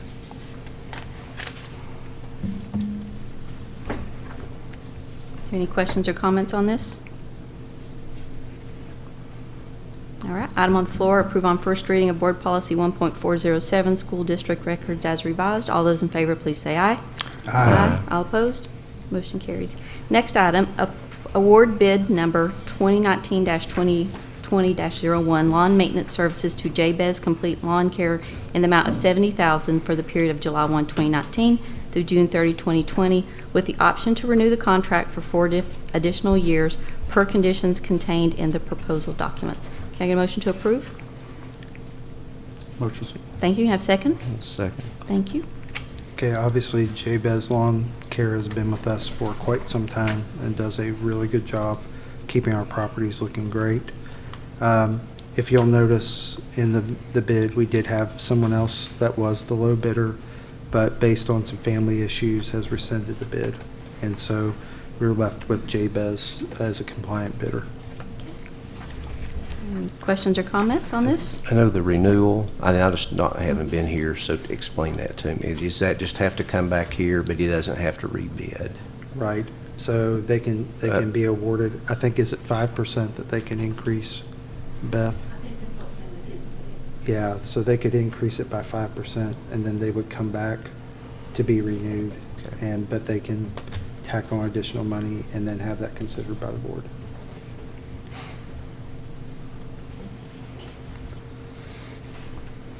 Any other questions or comments? Okay.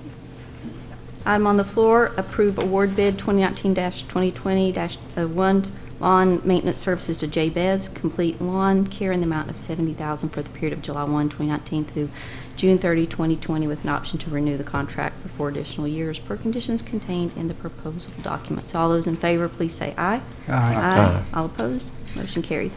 Next item, award bid 2019-2020-02, Pest Control Services to Chapel Pest Control in the amount of $4,800 for the period of July 1, 2019 through June 30, 2020, with the option to renew the contract for 4 additional years per conditions contained in the proposal documents. Can I get a motion to approve? So moved. Thank you. Can I have a second? Second. Thank you.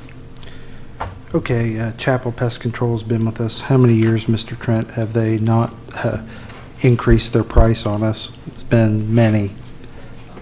Long time, so we're getting a fantastic deal, and they do a fantastic job for our schools. They have upon occasion come in and just went above and beyond for us, haven't they? Absolutely. I thought so. Anybody have any questions on this? All right, item on the floor, award bid 2019-2020-03, 5-02 pest control services to Chapel Pest Control in the amount of $4,800 for the period of July 1, 2019 through June 30, 2020, with the option to renew the contract for 4 additional years per conditions contained in the proposal documents. All those in favor, please say aye. Aye. All opposed? Motion carries. Next item is a discussion about Excel Energy Group. Mr. Gregory?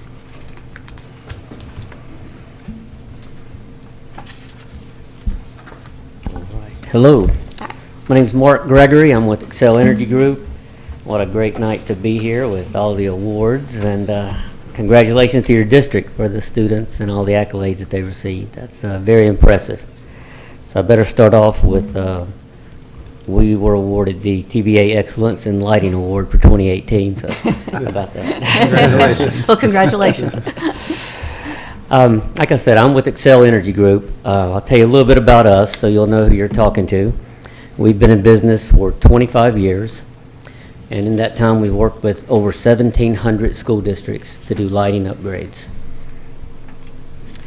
About 2.5 years ago, everything converted to LED because LED came around in quality and in price that we were comfortable in making the conversions to LED. In the past 2.5 years here in Tennessee, we've converted Franklin Special School District, Hickman County Schools, Giles County, Wayne County, Dyersburg City Schools, West Carroll Special Schools, Haywood County Schools, Maryville City Schools, Putnam County Schools. We just finished Gibson County Special Schools. We are finishing Clarksville Montgomery County Schools. And last week we began installation at Granger County Schools. So we've been busy and we've been real blessed, and I'm very happy to be here. The way our program works is I initially met with Dr. Gardenhauer and I explained our program to him and how it works. He then gave me permission to have one of our auditors come in and count and identify every light in your school district.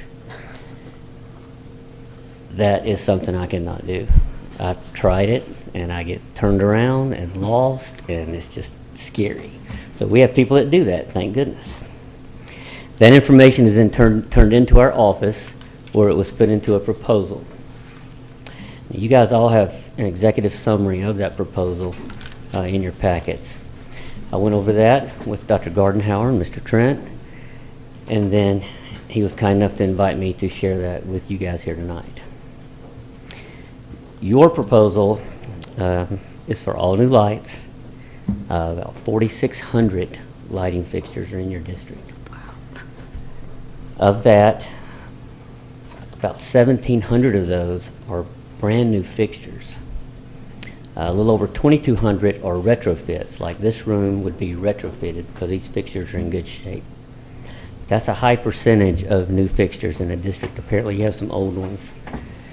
And if it's an old, dilapidated fixture, we're not going to put a 20-year light in a fixture that already doesn't look good. So our recommendation is always to bring everything up to looking new. And so that is included in yours. That's also an exterior lights of 142, which is wall packs and canopy lights that are outside. Only 8 pole lights in your district, but those are also included. In our proposals, we also include motion sensors, and yours has 236 motion sensors. They will be in any room that has 4 lights or more, except like weight rooms or kitchens where it could be dangerous to have them there.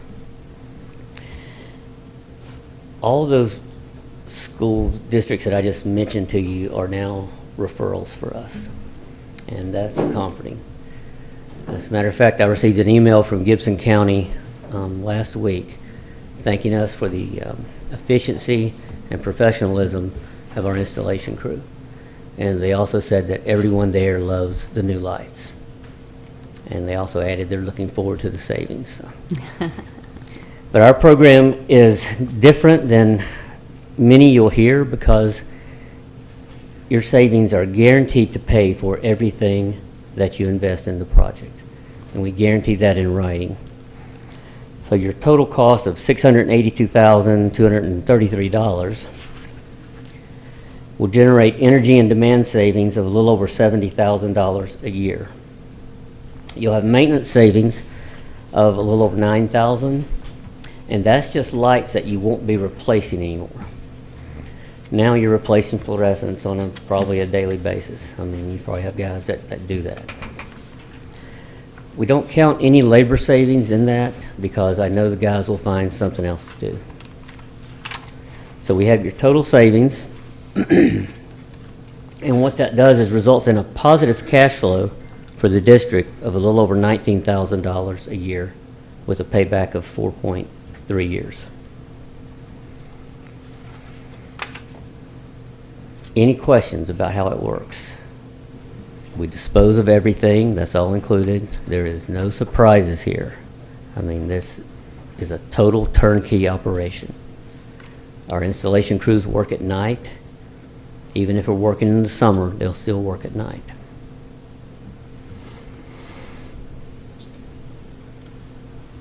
How long does an average unit last, like a bulb last? The life expectancy is 20 years. The interior lights are guaranteed for 10. Outside lights are guaranteed for 5 because they're exposed to a lot. So, basketballs, baseballs, rocks, birds. But they're expected to last for 20 years. But you can hope for 10. We guarantee 10. Oh, guaranteed 10, okay. One of the things we discussed was the fact that we have one maintenance person totally devoted to changing light bulbs. It's been going on for how long?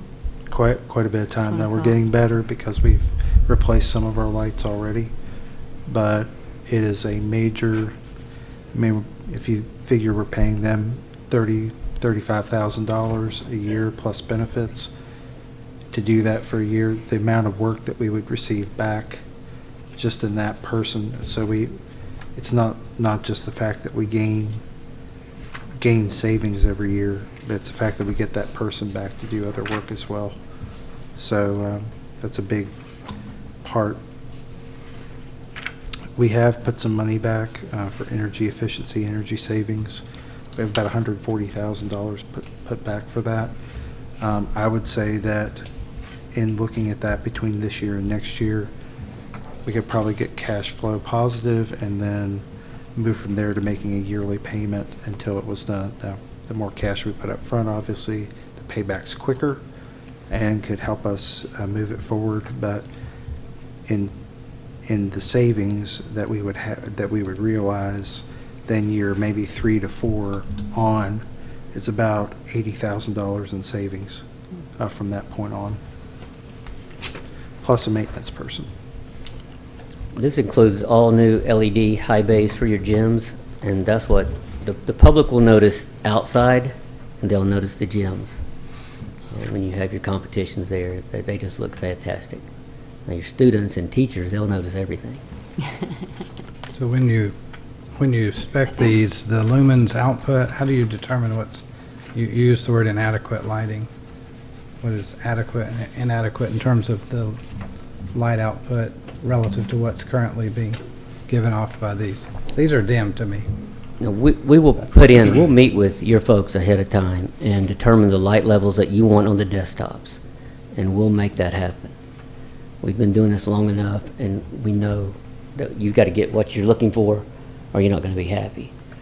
So before we finish, we'll do a walkthrough when it's done, and you'll tell us, yes, this is too bright, no, this is not bright enough, and we'll make the changes before we leave. So there is no, it's like 4,000 lumens is common, but some people like it brighter, some people like it whiter, some people like it bluer. I mean, you guys tell us, and we'll make that happen. I'm not aware of a standard, but I think 4,000 that is OSHA typical. has a standard for work environments. I haven't looked it up to see, I'm sorry. Okay. I do know that there are certain standards. I don't know that we're there. Like, I don't know, maybe it's just getting older, but it seems like I need more light than I used to. Maybe the kids don't need it. Does this include our gymnasiums? Yes, sir, every light in the district. And it would take our team 3 to 4 weeks to turnkey this district, and we would be in, out, done. We did Gibson County. We started on April the 11th, and we finished on May the 10th. That was 9 schools. How many bulbs? I don't have that memorized, but Dr. May's always going to ask a question You were like pretty this. good with the number of bulbs. I was just curious. I would guess curious how many- around 7,000, I would guess. You should get Hamilton County. I'm sure. I'm curious how many they have. Putnam County was a big one. Yes. Yes, it was, and that we did that, I think, in 2.5 months, and we were finished. Do you take really good care of your light counting auditor person? I do, yes. I would hope Yes. so. I would hope took so. him golfing last week, yes, I did. Did you let them win? We didn't have to let him. Oh, anybody have any more questions? Our goal, if we would be able to pull this off and do this summer, we would ask for a motion to approve the Excel Energy Group lighting project based on a financing option contingent on Dr. Gardenhauer's vision. And that way things start moving forward, because we do have to order lights and get teams scheduled and all that good stuff. And we would love to do it this summer for you.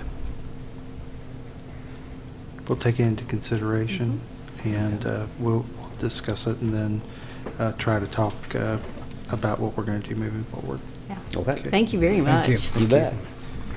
Now I'm going to look at all the lights and just go, oh. Thank you. Okay, next item is approved signature card changes with Citizens Bank for ECS Board Secretary. Can I get a motion to approve? Motion to approve. Thank you. Have a second? Second.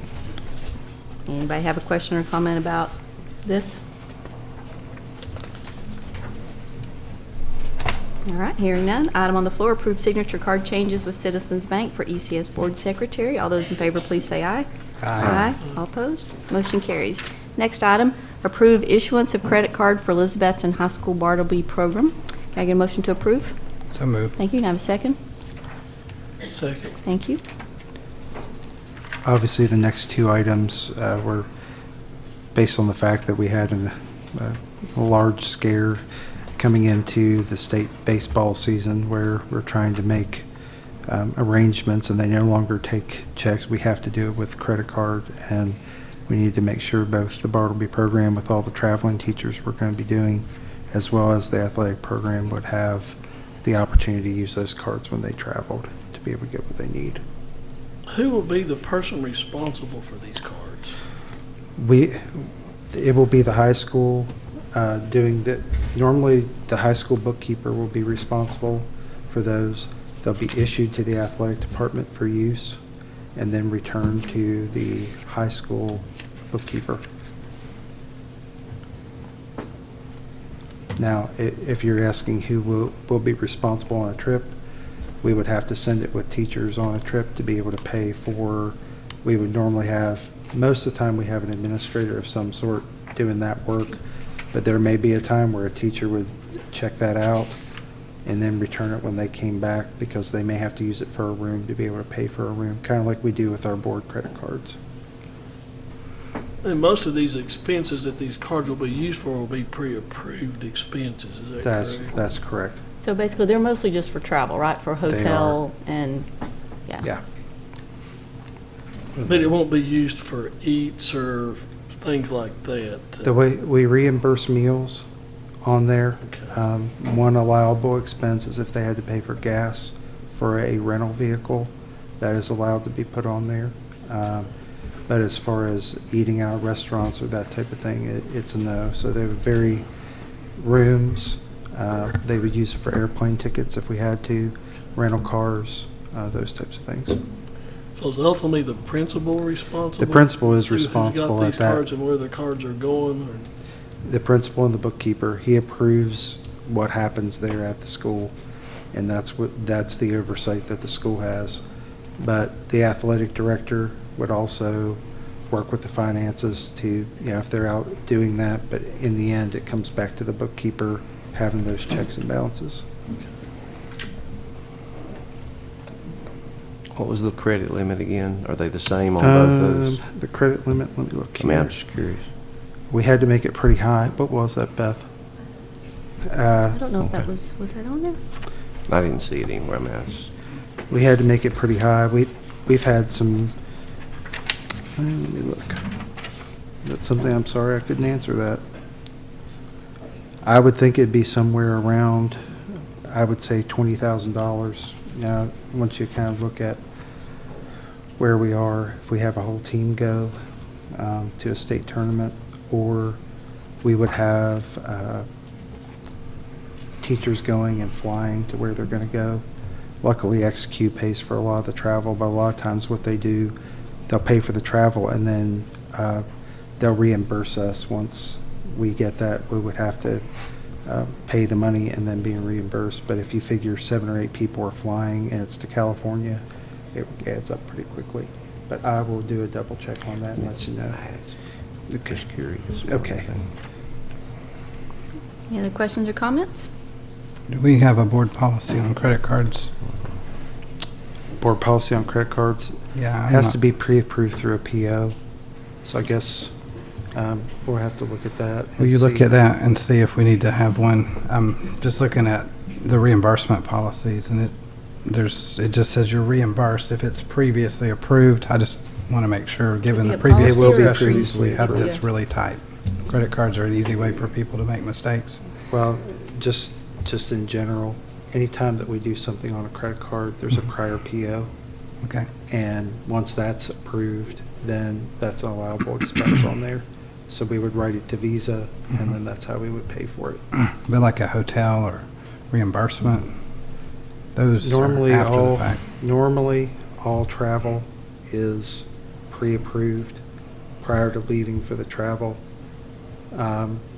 If we ever got into a situation, normally we've tried to work that out. Sometimes, to be honest, sometimes we've had issues with our credit cards where we've had to, make things work to where, but everything was pre-approved no matter what before they left. Yeah, just. So if you want us to look at see that, it. we can. I just don't want to, like, I know So we we talked. pre-approve the travel like on the consent agenda, right? Is that what Yes. you're Yeah, talking we about? pre-approve, but my concern is credit card use, the potential for inadvertent abuse, and the past that we talked about today. In the future, we're trying to avoid future complications where someone made a mistake. So I don't want to relive the past because I want to be better on the policies in the future. And I just know credit cards are one of those areas where people make mistakes. It's too easy to lay it down and then, oh, I didn't get pre-approval. So let's make sure we spell it out, or at least have a it doesn't even have to be in policy as long as it's in a procedure. And I'm sure there are standard accounting procedures that Beth could probably help us with that we follow. All I'm asking is that with credit cards, let's just be cautious that we make sure people who are authorized to use them, if it's a teacher that's handed a card, that we don't accidentally put them in a position later where things don't look above board. Yeah, that's my only issue. It's not the credit card or the dollar, it's to protect the personnel so that they have very clear guidelines and not carte blanche credit card use. So. Okay. What we have similar right now in the schools is a Walmart card where they sign that card out and they're signing in agreement that any charges made on that card while they're in possession, they are responsible for, and they have a purchase order for that. And the card is signed back in date and time so that those purchases can be tracked. And that is a similar way this will be handled. And they will know that any purchase made, if they don't have a purchase order, they do not have prior approval, they are responsible for that purchase. I don't know why I ever doubted, but it's just maybe Got a little peace of mind just now? want to be careful. All right. Any other questions or comments? I'm glad there'll be one in the athletic. That's long overdue. It'll help. That's good. Item on the floor is approve issuance of credit card for the Elizabethton High School Bartleby program. All those in favor, please say aye. Aye. All opposed? Motion carried. Next item, approve issuance of credit card for Elizabethton High School athletic program. Can I get a motion to approve? So moved. Thank you. Have a second? Second. Any other questions, comments? I think we kind of Handle both. handle both of them at one time. All right. Item on the floor, approve issuance of credit card for Elizabethton High School athletic program. All those in favor, please say aye. Aye. All opposed? Motion carries. Next, approve credit card name change with Citizens Bank for ECS Administrator. Can I get a motion to approve? So moved. Thank you. Have a second? Second. Thank you. Okay, this is basically the return of Mr. Thompson back where Mr. Wampler had been on the account, and so we're just switching them back out. Okay. Anybody have any questions or comments on that? All right. Item on the floor, approve credit card name change with Citizens Bank for ECS Administrator. All those in favor, please say aye. Aye. All opposed, motion carries. Next item, approve contract between TSBA and Elizabethton City Schools for BOE Connect in the amount of $2,000 for e-meeting services for the period of August 1, 2019 through July 30, 2020. Can I get a motion to approve? So moved. Thank you. Have a second? Second. Thank you. Okay, this will give us the opportunity to take part in TSBA e-meetings through BOE Connect. We have purchased the devices that we'll use. It will allow us to vote online, and they're going to come and give us some training on that coming up if the board approves it this evening, but it will be a much more efficient way of operating. This has been, you know, I don't know how many We're not years going to kill so many trees, maybe? Yes, That would be nice. we've been doing with paper, but I think this will be a much easier way of doing it and be better organized for the board. Well, I know at the end of the year, I have so many, I'm sure Phil and Grover, everybody else, you have so much paper that, you know, that you just don't know what to do with, and from board meetings and stuff, so this is great, and thank you, Felicia, for being willing to, you know, just jump right in there with this. I was at the Johnson City School Board's meeting just a few weeks ago, and they use e-meetings, and I was talking to them, and they all love it, so. Grover already does it, sort of. Kind of. Kind of. Anybody have any questions or comments? All right. Approved contract, but item on the floor is approved contract between TSBA and ECS for BOE Connect in the amount of $2,000 for e-meeting services for the period of August 1, 2019 through July 31st, 2020. All those in favor, please say aye. Aye. All opposed? Motion carries. Next item, discussion about the possibility of adding a 5th pre-K classroom funded by monthly tuition enrollment. Mr. Thompson?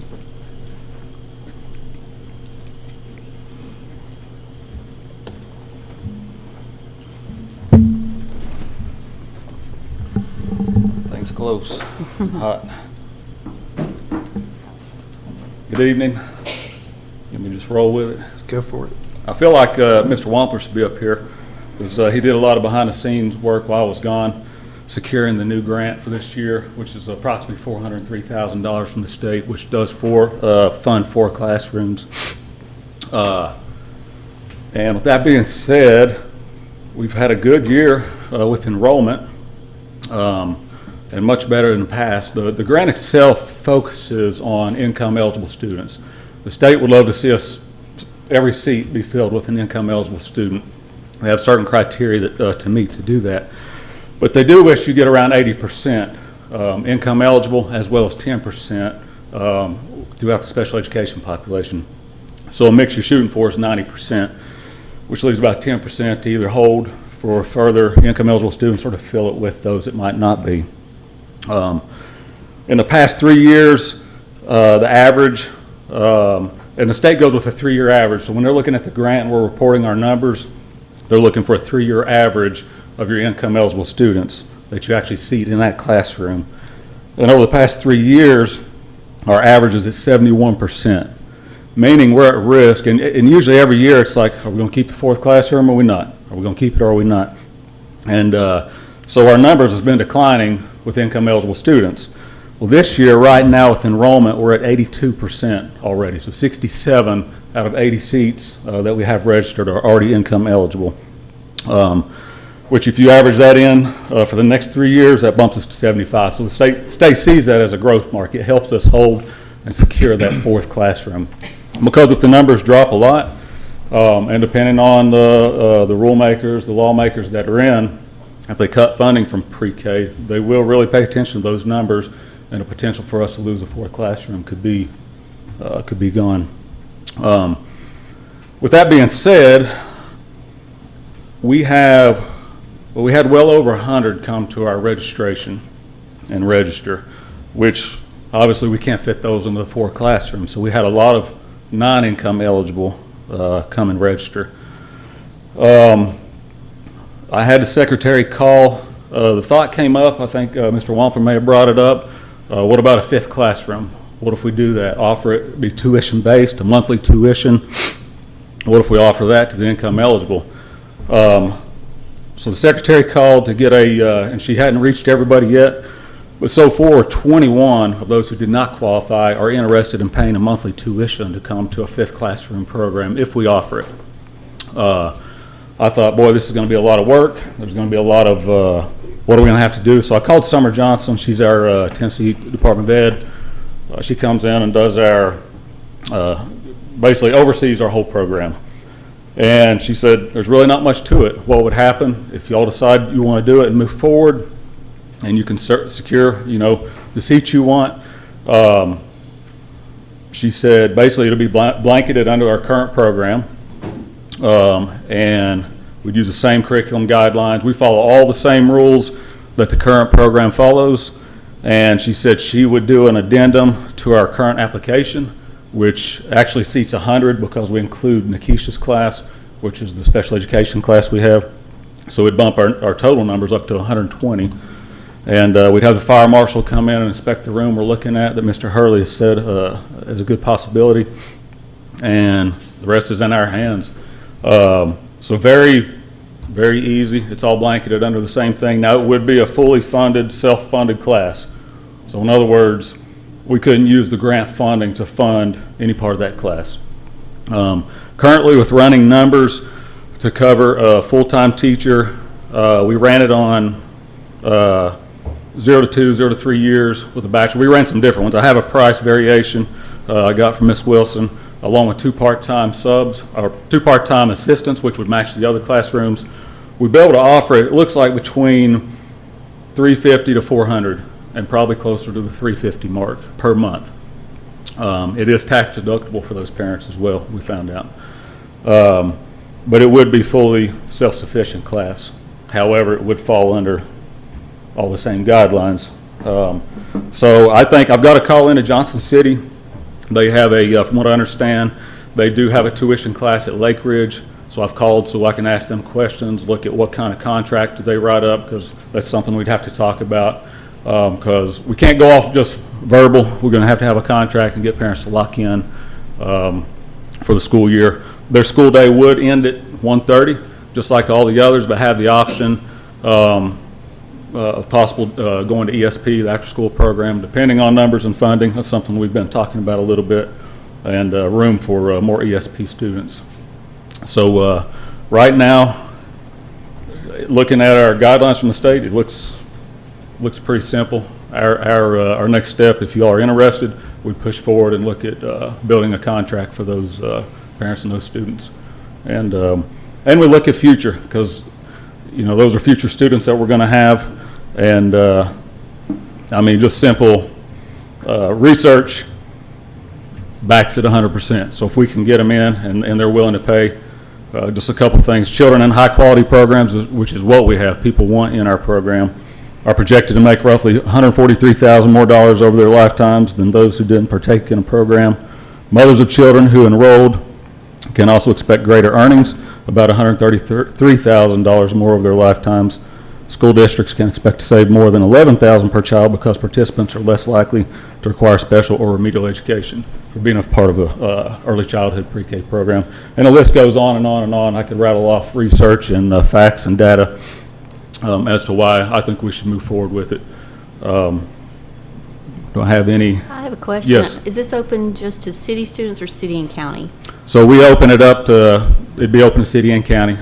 We have city and county both register, and we have a list.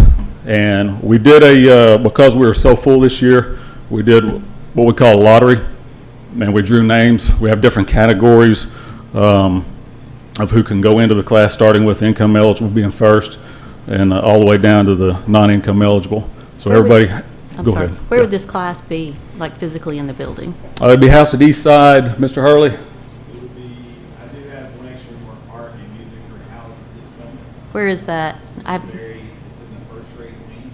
Okay. You go by all the way into the building. That's where they would be. Okay. Music and art will be back on the carpet. And the ages for these students? 4 years old. It's Yes. just 4-year-olds? Well, unless they Or up turn to- 5 during the school year, but Okay. once they meet that age Okay. factor, yes. Mr. Rutledge, did you say that music and art would be back on a cart? Is that what you said? Normally they're on a cart throughout our building, but this year I was able, with our numbers, to have an extra room and let them have that for this year. So they have their own rooms that have music and art instead of using the teacher's classroom, but I was able to do that for them. Any other questions? Yeah, just right Yes, sir. now, about what's the percentage in that 100 that pre-registered? I know it breaks down, but from city to county, do you know about how many? I can't tell you the percentage. I think income eligible county, I want to say we have around 10 to 15 that meet the income eligible mark, and that we're enrolling in the program currently, the upcoming school year. Yes. Well, I know. They're- that- I'm yeah, sorry. I'm sorry. I know that well, this program is just, it's wonderful. And I know that the kids that come into it kind of get a head start. And not all kids have somebody at home who's able to work with them. And Right. so getting them in there at this pre-K level kind of helps them to step out when they start kindergarten, on more of a level playing field. So, Absolutely. yeah. So you mentioned you thought we could do it for around $350 per student from 8 to 1. Right. Right. Well, roughly, it's 130. Okay, Yes. so what's the cost of 130 to 4? I mean, I don't know many jobs you get off of 1, so you're going to have to figure. I'm just trying to look at how much are we going to, as a parent, going to be paying to. So monthly ESP, I think they're talking about a possible, I don't want to, no. Can you answer the pre-K cost right now, Richard?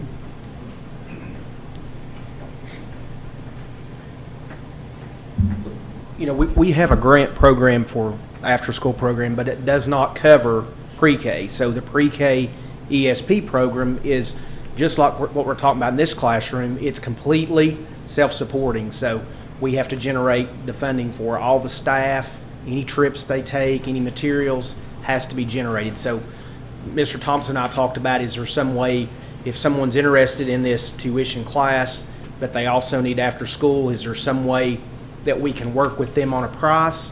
We'd like to be able to do that, but ESP's in the same situation. We have to be able to have enough money to pay for staffing. So it is more in the pre-K, again, because there are no grant funds with it, than the K-8 program.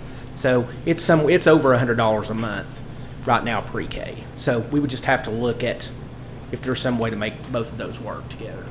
And I don't think there's always seats available for all the pre-K anyway, so No, there's a limited number. We've been in situations like that where it fills up, super quick, and then we've had to look and juggle and see if we can justify if there are enough people to add more staffing to cover more kids. So most of the time in the past, we've been able to do that, but it kind of puts us in a bind, that makes the funding really, really tight when we do that. Families are always looking for a really quality childcare for their kids, and something that they get some educational value. Right. Yeah. They are, and that's something that's something else that we'll talk to them about, that they understand that the program itself ends at that time. There's a chance they could get into ESP, but there's a chance they might not. I think ultimately, we'll fill it with that not being an issue. Yeah. So too. With those students, since it's going to be covered under the same thing, they'll be able to be dispersed like those last students that are paying are not going to make up a classroom. They'll be able to be dispersed in the other 4 classrooms, or will they make up? No, they will make up that 5th classroom. Okay. So it'd be a fully self-supported, tuition-based monthly classroom for those students who did not get in, that were non-income eligible. And you may have asked this, may not, but is that an option for them to be dispersed? It may not, because the grant, I understand, and there's a reason for that, is that just the demographics, it can really change the demographics when you mix certain groups, and it can be an advantage. The reason we couldn't, because it would affect the grant numbers so bad, because we can't report that 5th. We can report we have a 5th one, but it's only tuition-based, which doesn't go into those percentages that we're looking for. I thought that might be the case, but I wasn't Yeah. sure. Any other questions? Intriguing idea. And I don't want to, like I said, Mr. Wampler, he did a lot of behind the scenes while I was gone, and so got to give him some props. And thank you all for your support. I didn't get to say it earlier. I haven't been able to say it officially, but Glad you're back. thank you. Thanks. Yeah, my wife is too. But thank you all. Thank you. Change. We used to not be able to take it. Used to be, so it has changed. In this situation, we're going to be judged by the number I of. understand. I know you need to get to a certain point, but okay. Yeah, and remember, I know you're probably the person that did the agreement. It's one per county. Say that one more time. The agreement is one per county. There's one governing, the county is the governing board for us. So our thing with looking at that is we want to keep our average as high as we can. Oh, I understand, yeah. In some Okay. cases, as you know, some cases. That's fine, makes sense. Okay. All right. All right, any other discussion items on this? Okay. Next item, approve dual enrollment agreement between Northeast State Community College and Elizabethton City Schools for the 2019-2020 academic year. Can I get a motion to approve? Motion. Thank you. Can I have a second? Second.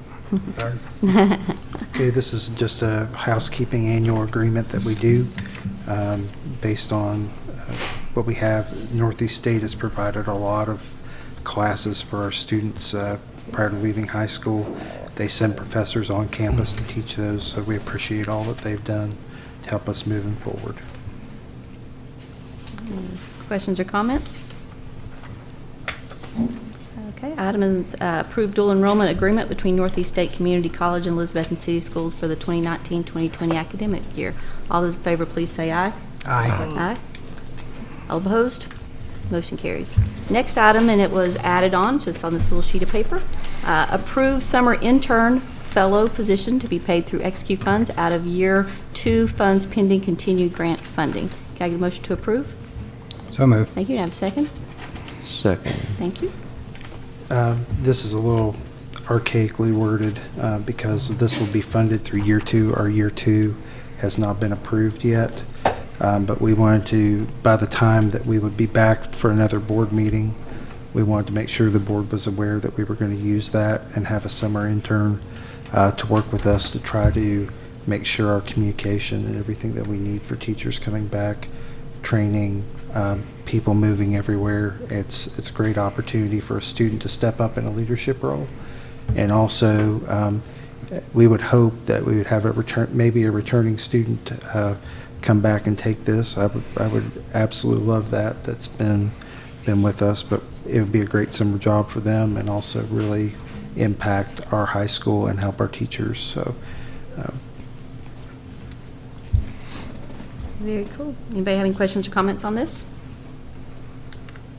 Item on the floor, approve summer intern position to be paid through XQ funds out of year 2 funds pending continued grant funding. All those in favor, please say aye. Aye. Aye. All opposed? Motion carries. A couple things to remember. Tomorrow, if I am correct, is Honors Day at the high school. It starts at 9, so be there prior to. Check in, find the person that's looking for you frantically to hand you the award. Graduation is this Saturday. We need to be in the library at 9 o'clock. Graduation starts at 10. If for some reason you can't make it, please let the appropriate people know. And the next regularly scheduled board meeting will be Tuesday, June 18, 6:30 here in the Mac Pierce Boardroom. Can I get a motion to adjourn? So moved. Have a second?